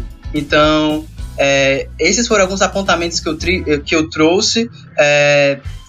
Tem vários recortes aí que eu acabei utilizando, então eu não posso afirmar que são as narrativas de todas as análises, de todas as matérias esportivas, audiovisuais, televisivas, eu não posso fazer isso, mas traz indicativos e traz possibilidades de novas narrativas, de novas abordagens dentro do jornalismo esportivo. Maravilha, Emerson. E demonstra aí como que a sua pesquisa, né, combina muito com aquilo que a gente falou no início do programa, né, desse papel da imprensa, de tá muito claro aí no que você identificou, obviamente, no seu corpus, né, nos jornais que você selecionou, nas mídias que você selecionou, como que isso é suavizado, né? Os casos poderiam ser muito mais combatidos, aproveitar isso para fazer uma campanha, como a gente viu que foi feito agora, isso é meio que suavizado, ou absurdos que a gente ouviu e está ouvindo durante esses tempos. Isso é coisa do futebol, você chegar e xingar o adversário, uma coisa normal, é uma brincadeira que você faz dentro de campo, né? E aí, nesse sentido, a gente sabe que muito desses episódios tristes que acontecem de racismo vem das arquibancadas. A gente já citou alguns aqui. E nesse momento, a gente está vendo que muitas torcidas estão unidas e voltadas para a pauta da democracia no Brasil e reivindicando e lutando pelos direitos que estão sendo perdidos e apiados do povo brasileiro a cada dia desse governo. Como que vocês acreditam que o futebol, como espaço de disputa de imaginários, né? Mesmo a gente saindo agora desse pensamento que a gente vinha abordando ao longo do programa, das estruturas dos dirigentes, indo agora para a torcida, que tem ali muitos movimentos populares inseridos nisso. Até que ponto essas torcidas que saem do estádio, já que não está tendo jogo, e vão para as ruas para protestar, podem ser uma reviravolta nesse ambiente do próprio racismo no futebol? Primeiro que a defesa da democracia necessariamente é uma defesa e uma luta, na verdade defesa não, uma luta contra o racismo. Não existe democracia se existe racismo. Não existe uma democracia na sua plenitude se existe racismo. Então, um movimento de torcidas que se pretende a lutar a favor da democracia, ele, por consequência, por tabela, ele está lutando. É uma luta antirracista. Algumas questões são levantadas, pelo menos na comunidade de pessoas negras que eu acompanho, e se de alguma forma essa supressão, entre aspas, da luta antirracista em prol da luta democrática, de alguma forma invisibilize essa luta antirracista. Eu não concordo muito. A meu ver, eu acho que se a luta ela é democrática, ela, por consequência, ela é antirracista. Ela defende essa igualdade, essa equidade de oportunidades. Ela levanta uma bandeira, na verdade, em prol da população negra.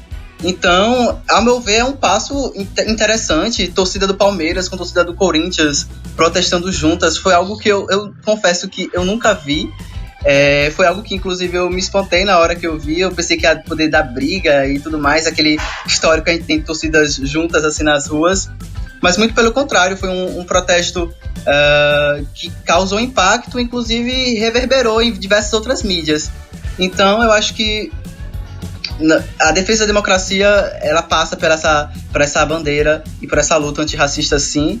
E é um apontamento e é um direcionamento interessante para as torcidas daqui para frente, sem dúvida alguma.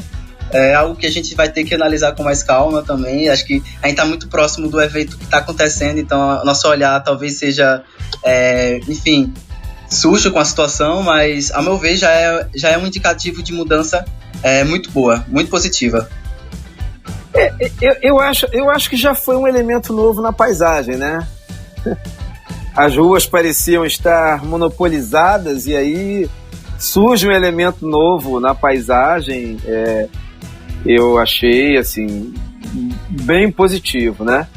Agora, vou seguir aqui o Emerson. Não sei no que isso vai dar. Eu acho que ainda é muito cedo para ter qualquer tipo de avaliação com relação a isso. Não sei onde é que isso vai dar, no que vai resultar. Agora, eu acho que ter gente na rua protestando é sempre algo positivo, eu acho sempre saudável, assim. Agora, e a presença desse segmento, desse grupamento, né, de pessoas nas ruas foi algo que eu considerei bastante positivo. É um elemento novo, trouxe discussões novas, a coisa deu uma mudada no contexto, né? Agora, até onde isso vai, qual é o caráter dessa manifestação, enfim, eu não consigo ainda. Vou seguir o relator ali, Emerson, não sei onde é que isso vai dar, mas que eu acho positivo, acho. Gente na rua, povo na rua é algo sempre, eu acho que um elemento importante para a democracia é povo mobilizado. E vamos agora para o nosso Toca-Letra. A música de hoje é Boa Esperança, do Emicida. Nela, o rapper escancara a luta de classes. Em um dos versos, ele cita o ex-jogador camaronês Eto'o, apontando que este tem a cor da maioria do gueto. Emicida também critica a falta de acesso à universidade, fala da exclusão social e dos trabalhos socialmente subalternizados destinados aos negros. No clipe dessa música, o cenário é uma mansão, os personagens, os patrões e as empregadas domésticas. O enredo do clipe são as violências e opressões sociais presentes nessas relações entre classes. Solta a música aí, Léo.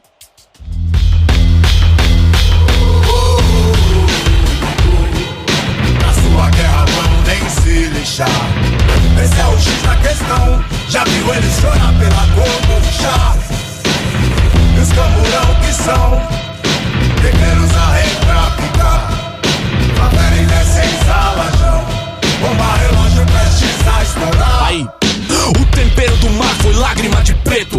Papo reto, como esqueletos de outro dialeto. Só desafeto, vida de inseto imundo.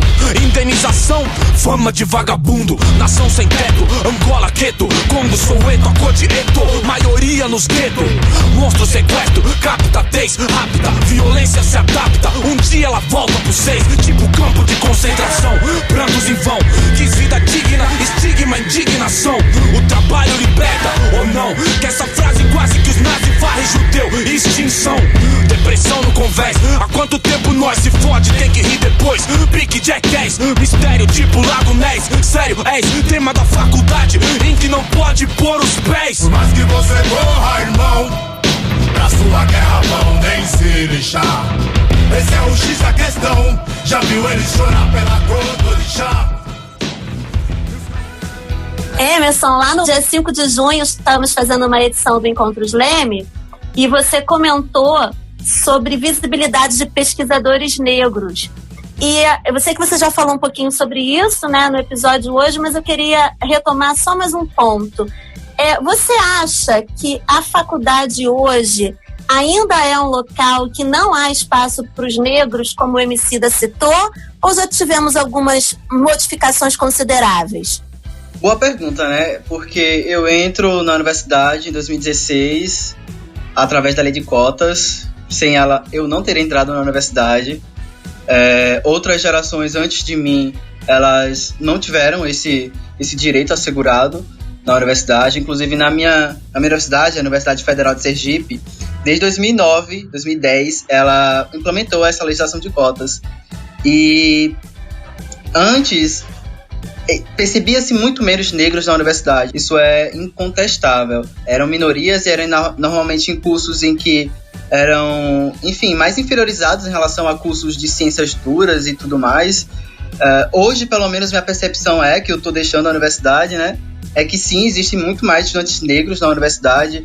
Lá na Universidade Federal de Sergipe existe um coletivo de estudantes negros que é o Beatriz Nascimento, uma grande historiadora sergipana e pesquisadora, que tem desempenhado essa função de pautar questões raciais dentro da universidade, enfim, levantar bandeira antirracista dentro da universidade. Então, existem sim corpos negros na universidade, agora a gente tem que saber onde eles estão e como eles estão. É uma questão que a gente sempre martela, é que a entrada, ela foi assegurada, e a gente ainda está nessa dúvida, porque a legislação de cotas ela vai ser revista nos próximos anos, mas a questão é a permanência, né? Como esse universitário negro ele está na universidade, né? Quais são as situações que estão acontecendo?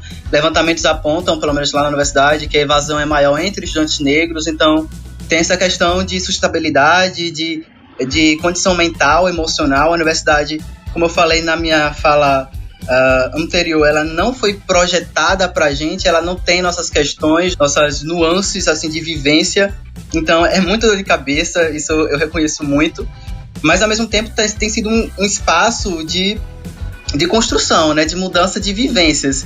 Eu sou uma exceção, sou o primeiro estudante a entrar na universidade, da família, de toda a minha família, e eu sou o mais novo de 10 irmãos, para vocês terem uma noção.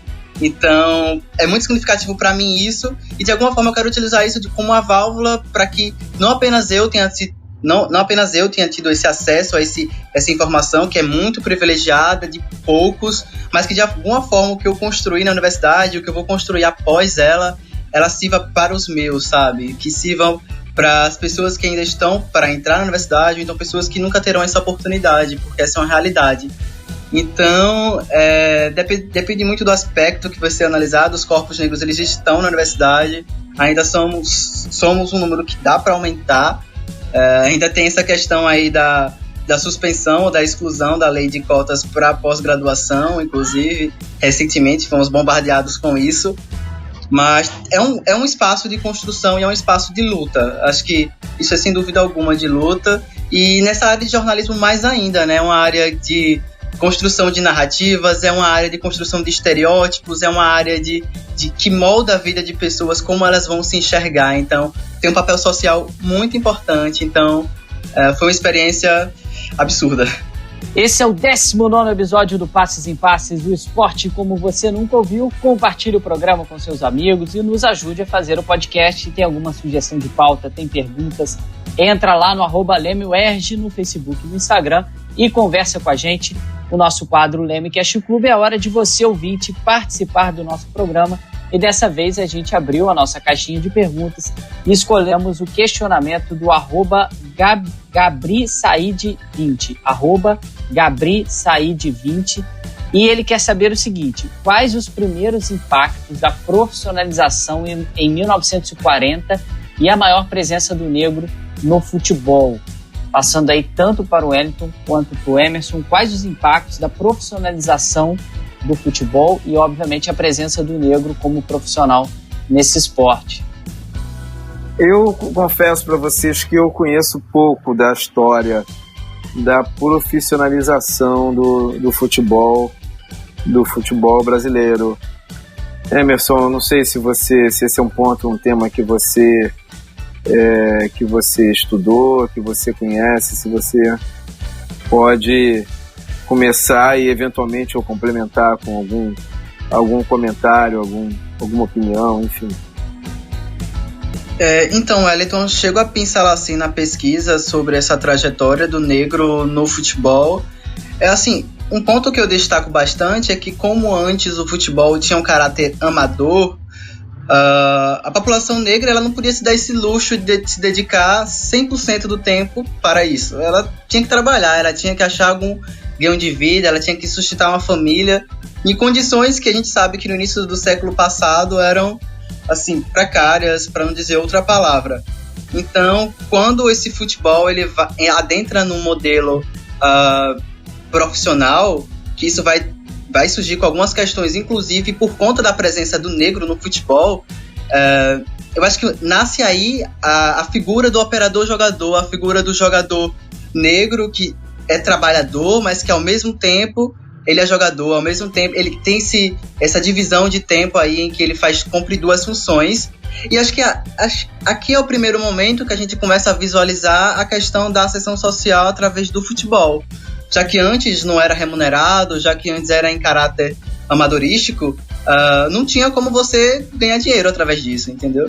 Então, quando o futebol ele passa por essa transição, jogadores negros agora de periferia, jogadores em situações de vulnerabilidade social, eles enxergam um potencial real de mudança social através do futebol. Então, esse caráter eu acabo destacando na monografia, e também do destaque da massificação de jogadores negros, né? Porque antes tinha uma série de legislações, a gente volta até para o racismo estrutural, enfim, através de condições sociais para você ser um jogador, que por um jogador negro era muito difícil você jogar em um clube. Os clubes eram de elite, eram jogadores brancos de classe média alta.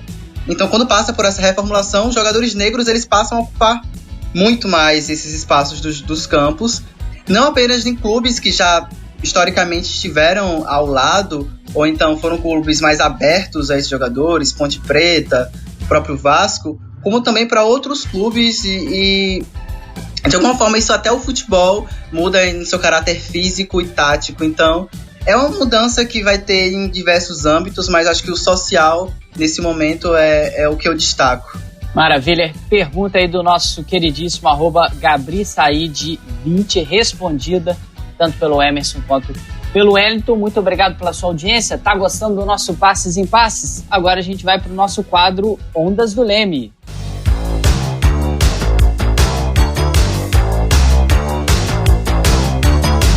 No quadro Ondas do Leme, a gente sempre indica alguns trabalhos que vão auxiliar no conhecimento sobre cada tema abordado aqui no nosso programa. O que está em alta quando a gente fala desse tema? Wellington, tem algum livro, algum artigo específico, algum filme, algo que possa ajudar ainda mais os nossos ouvintes para mergulhar nesse tema, para compreender melhor esse tema que a gente abordou aqui hoje? A minha dica... Eu acho que para entender futebol é bom a gente entender cultura brasileira e relações raciais, principalmente no Brasil. Então, minha dica de leitura é Claros e Escuros, do Muniz Sodré. Emerson, alguma outra dica? Eu vou trazer a dica de um livro que eu utilizei bastante na monografia, e que nos últimos dias tem sido bastante repercutido na internet por conta do Silvio Almeida, né, que andou dando entrevistas para o Roda Viva e para outros programas.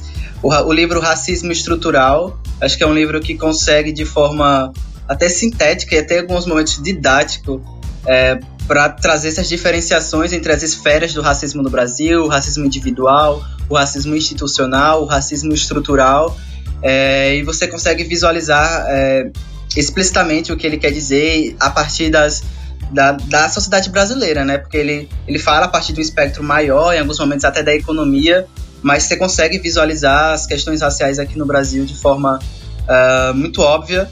Então esse livro é o que eu indico para os ouvintes do Passes em Passes. Carol, alguma dica aí para os nossos queridos ouvintes do Passes em Passes? Vou dar uma dica caseira, Felipe. O livro do Ronaldo Elau, do Antônio Jorge Soares e do Hugo Lobisolo, A Invenção do País do Futebol, Mídia, Raça e Idolatria. Nesse livro tem um capítulo chamado Sociologia, História e Romance na Construção da Identidade Nacional através do Futebol. É um artigo que o nosso coordenador do Leme, Ronaldo Elau, fez com César Gordon Júnior. E aí eles abordam, né, em relação ao negro do futebol brasileiro do Mário Filho. E eles fazem um paralelo entre romance e história. Eu vou parar por aí para não dar spoiler. É isso aí, porque a gente vai falar na nossa prorrogação do negro no futebol brasileiro. Eu recomendo um artigo específico do César Gordon Júnior, que assinou esse artigo aí junto com ela. Eu vou falar um trechinho desse artigo dele na nossa prorrogação, mas eu recomendo, esse artigo é muito fácil de achar, entrar na internet lá, é só digitar, também vai estar na descrição do nosso podcast hoje, que é a história social dos negros no futebol brasileiro. Tem alguns casos bem interessantes que ele vai pensando, e aí eu peguei alguns outros autores, né, que não são do meio futebolístico, mas também são fundamentais para a gente entender o racismo no Brasil. Um é muito novo e está em alta também, né, juntamente com o Silvio, que é do Gessé Souza, a Elite do Atraso, da Escravidão. Ele tinha parado na Lava Jato, tem uma nova edição da Escravidão ao Bolsonarismo. Então eu recomendo essa nova versão, que ele ampliou, colocou mais um capítulo. É muito importante a gente entender como o racismo no Brasil foi estruturado no sentido de achar que quem é escravo não é ninguém. É uma pessoa pior, uma pessoa que merece sofrer todos os castigos que sofria durante a escravidão, para tentar explicar essa violência simbólica tão grande que foi durante a maior parte da história brasileira. A escravidão,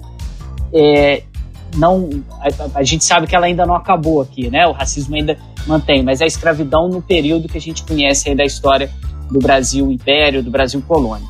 Outro autor também interessante, né, que eu gosto bastante, tem um primeiro capítulo do livro dele chamado Circuito Fechado, que é do Florestan Fernandes, que ele faz uma análise bem interessante sobre a sociedade escravista no Brasil. E aí eu selecionei alguns filmes, né, que eu acho importantes. O Guerra.docs, que eu já falei no início do nosso programa, que entende também essa guerra brasileira. Eu falei lá no início, né, que o negro brasileiro ele está em guerra o tempo inteiro, ele não tem paz em nenhum momento. E esse Guerra.docs vai mostrando como essa elite brasileira sempre declarou guerra a algumas etnias. Primeiro aos índios, aos negros, que continua declarando guerra até hoje, matando a juventude negra nas periferias. É um documentário curto, fácil de achar na plataforma Netflix aí, são vários episódios e é muito bom. Também na plataforma Netflix, 13ª Emenda, ela retrata como as coisas acontecem nos Estados Unidos, mas dá pra gente fazer alguns comparativos bem interessantes, principalmente quando a gente vai observar a criminalização das pessoas negras lá nos Estados Unidos. E outro também que é uma microsérie, né, que é fundamental para a gente entender esses estereótipos e como funciona esse racismo, que é Olhos que Condenam, que ganhou vários prêmios, que é chocante, assim, você termina o primeiro capítulo muito impactado, a história, né, de 5 garotos que foram condenados de um crime que eles não cometeram, que ocorreu no Central Park, na cidade de Nova York. E o que mais me impacta nessa série, além de toda a história muito bem contada sobre o que cada um desses meninos sofreu, é que o hoje presidente dos Estados Unidos pagou uma página inteira no New York Times, na época, para dizer que esses garotos eram bandidos e deveriam ser presos, e qualquer outra coisa mais tosca que pudessem fazer com eles era necessário para retomar a ordem dos Estados Unidos. Hoje, infelizmente, essa pessoa é presidente desse país. São as minhas dicas, eu sei que a gente estendeu bastante, mas o pessoal está de quarentena, dá para aprofundar ainda mais nesse debate, nesse assunto tão importante. Como eu disse, dos 19 programas, esse, para mim, é um dos mais decisivos e mais fundamentais que a gente já gravou até hoje aqui no nosso Passes em Passes. Agora a gente vai para o nosso quadro, que é o Jogo da Vida.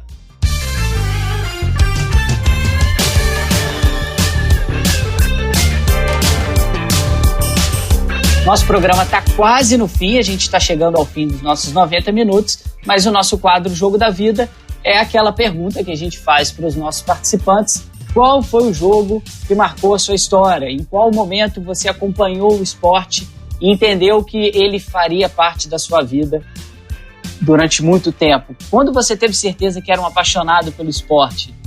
Wellington, sei que você já citou o Geraldo, né, assoviador. Tem alguma relação aí? O jogo da sua vida é algum jogo que ele acabou te marcando? Ou não? Tem algum outro que você agora passa pela sua mente e você acaba lembrando, pô, esse foi o jogo da vida. Aqui eu olhei e falei, caramba, esse negocinho chamado esporte parece algo que me contaminou e eu vou ficar com isso o resto da vida. Tem alguns jogos, né? A derrota da seleção brasileira de 82, para mim, talvez a última vez que eu chorei com uma derrota, assim, mas o jogo que eu lembro sempre, que eu falo que é o jogo talvez mais marcante meu no Maracanã, não foi nem gol, não foi nem, a gente não ganhou nem o título, mas é um Fla-Flu que só de falar eu fico emocionado. Um Fla-Flu em 1985, no meio de semana, eu fui ao jogo sozinho, Flamengo perdendo até os 44, né? Sendo eliminado, praticamente eliminado no Carioca, jogando contra o time do Fluminense, que era um time melhor. E aí tem um gol do Leandro, que é quase do meio campo, ele pega numa bola de primeira, acho que alguém bate um escanteio, a bola volta, e o Leandro, bem antes da meia-lua, acerta um voleio, a bola bate no pau, nas costas do Paulo Vitor e entra. E aí aquilo... E o Flamengo perdendo, a torcida cantando o hino até o final e acreditando. E aí o Leandro faz o gol e ele não consegue nem correr, ele cerra os punhos no meio do campo, assim. Aí eu lembro que eu me abracei com o senhor, aquela coisa que, enfim, meu óculos voou, o dele voou, caímos no tempo bom da arquibancada, aquele degrau. E esse é o jogo da minha vida, é um Fla-Flu de 85. Emerson, seu jogo da vida, você é palmeirense, né? Tem alguma relação aí tem alguma relação com o Palmeiras ou não? Algum outro jogo? Não, Felipe, tem sim com o Palmeiras. Só tenho 21 anos, então minha memória assim, de jogos ainda é meio curta, né, pra história do Palmeiras. Mas eu lembro que o primeiro jogo que me impactou em relação ao Palmeiras foi a final do Campeonato Paulista de 2008. Aquele 5-0 contra a Ponte Preta. Acho que até hoje eu lembro de todos os gols e, enfim, o show de Valdívia, a torcida. Minha família é toda palmeirense, basicamente. Então, eu lembro de todo mundo reunido, camisa verde, não sei o quê. Então, é um jogo que me marcou bastante, entendeu? Era uma fila, eu não tinha visto nenhum título assim do Palmeiras, porque eu era muito criança quando teve o título da Libertadores, então não tinha visto. E em 2008 foi a primeira experiência, eu tinha 10 anos, então foi muito legal, muito impactante aquele time. Só tenho memórias positivas desse dia. Não sei se é o jogo da minha vida, mas sem dúvida é o jogo que mais me marcou, assim, poxa, eu quero continuar acompanhando esse esporte. Eu acho que foi esse. Carol, minha amiga, você que já ouviu tanta gente aí nos nossos 19 programas contar o seu jogo da vida, chegou a sua hora, hein? Você que sempre fala, caramba, nunca vou ter que contar meu jogo, tá estreando aqui, tem que contar também. Qual foi o jogo da sua vida, Carol? Foi bem recente, foi a final da Libertadores ano passado, né? Eu nasci em 80, eu fiquei a vida inteira, né, ouvindo dizer que o Flamengo tinha ganho a Libertadores, porque eu não lembro, né? Agora eu tenho uma Libertadores para contar, né?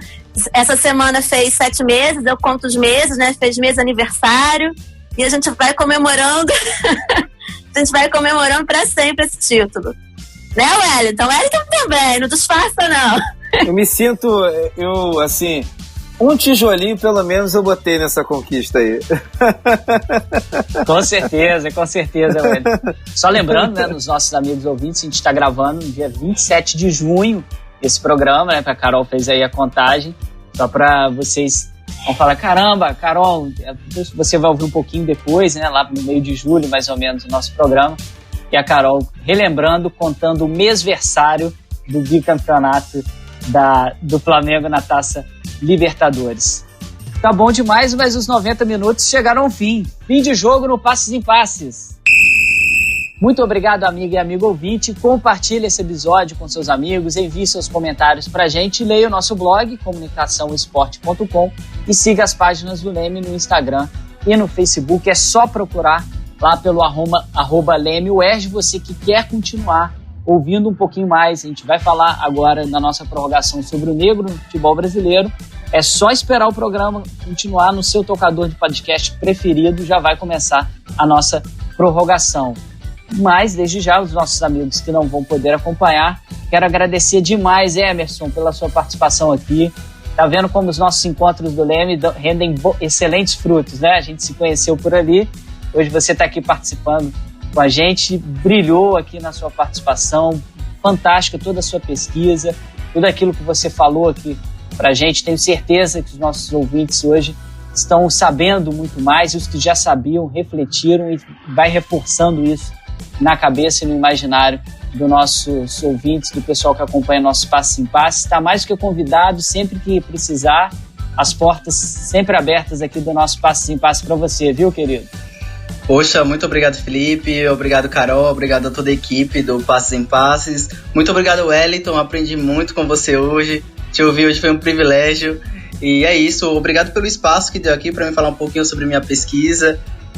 Enfim, esse espaço de discussão tão relevante que foi, espero que tenha plantado a sementinha em algumas pessoas que estavam meio desatentas em relação às discussões, ou então que fomente ainda mais essas discussões. Acho que as indicações servem também para isso que a gente deu aqui. Então, muito obrigado de verdade, obrigado ao Leme, e tamo junto, acho que a parceria pode sempre continuar. Valeu! Com certeza, continuará. Wellington, muitíssimo obrigado pela sua presença. Um ergiano não está voltando ao UERJ, né? Que é sempre a gente sempre tem uma saudade muito grande de fazer o nosso programa lá do Áudio Lab, dos estúdios, daquele gigante de concreto ali, que é sempre cheio de afeto, que é a UERJ. Eu costumo brincar isso lá com os meus alunos. A gente aprende coisas demais lá dentro, né? Cada aula que a gente tem lá, tanto como professor como aluno, a gente aprende muito, tem essa troca muito grande, principalmente no tema que a gente está abordando aqui hoje. O que acontece na UERJ hoje, dos movimentos negros lá dentro, vão espalhando essa semente. Hoje é uma das universidades que mais combate, que você vê pessoas mais atuantes nesses movimentos, e lá é um celeiro realmente dessas pessoas que chegam e encontram ali a sua negritude. Eu fico muito impressionado e muito feliz quando eu vejo alunas e alunos que chegam no primeiro período, né, ainda com aquele estereótipo, cabelo alisado, cabelo curto, tá no terceiro período, já tá assumindo o seu Black Power e mostrando, né, que é isso, é a minha raiz, é a minha cultura. Isso é muito fantástico, e ter um ergiano aqui com a gente, aluno do Elal, vocês não falaram aí a data, né, quando o Elal fez a abordagem, mas é muito bom sempre encontrar um ergiano. Foi ótima a sua participação, portas do Leme e do nosso Passo em Passo sempre abertas para você, Wellington. Foi uma honra ter você aqui hoje com a gente. Eu agradeço muito essa oportunidade, esse privilégio de estar aqui, passar uma parte da tarde aí conversando com vocês, um papo tão agradável, um tema tão legal. Não sei como agradecer. Agradeço muito a Carol, a oportunidade, Felipe, Fausto, a equipe que está aí ajudando o programa. Eu acho que, enfim, e agradeço também a contribuição de vocês para essa discussão, uma discussão que é de interesse da sociedade, um debate que é de interesse da sociedade. E tem uma coisa que eu falo sempre para os meus colegas, né, que tivemos na diretoria do Flamengo. Eu não consigo olhar só para o campo, né? Eu não consigo ver futebol olhando só para o campo, não consigo... futebol é algo que está diretamente ligado à nossa cultura, eu diria que a nossa existência, né? Faz parte da nossa... Então eu quero agradecer muito vocês, essa oportunidade, um papo, uma conversa muito boa, muito rica. Aprendi bastante aí com o Emerson, aprendi com vocês, enfim, foi um papo muito legal, e estou à disposição. Se tiver a hora que a UERJ voltar também, pode ter certeza aí que eu vou marcar um café, vou visitar vocês. E já pensei aqui, estou pensando em aceitar uma provocação que o Ronaldo me fez lá no dia da inauguração do Ninho. Vamos ver.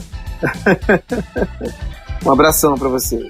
Valeu, Wellington. Tomara que você aceite essa provocação, né, pra gente se encontrar mais vezes na UERJ quando a gente retornar. Passes em Passes é uma realização do Laboratório de Estudos em Mídia e Esporte do Audiolab da UERJ, com o roteiro da Carol Fontinelli, direção do Fausto Amaro, produção de Marina Mantuano e edição do Leonardo Pereira. O nosso programa é quinzenal e a gente espera vocês no nosso 20º episódio. Vem muita coisa boa por aí. Passes em Passes, o esporte como você nunca ouviu.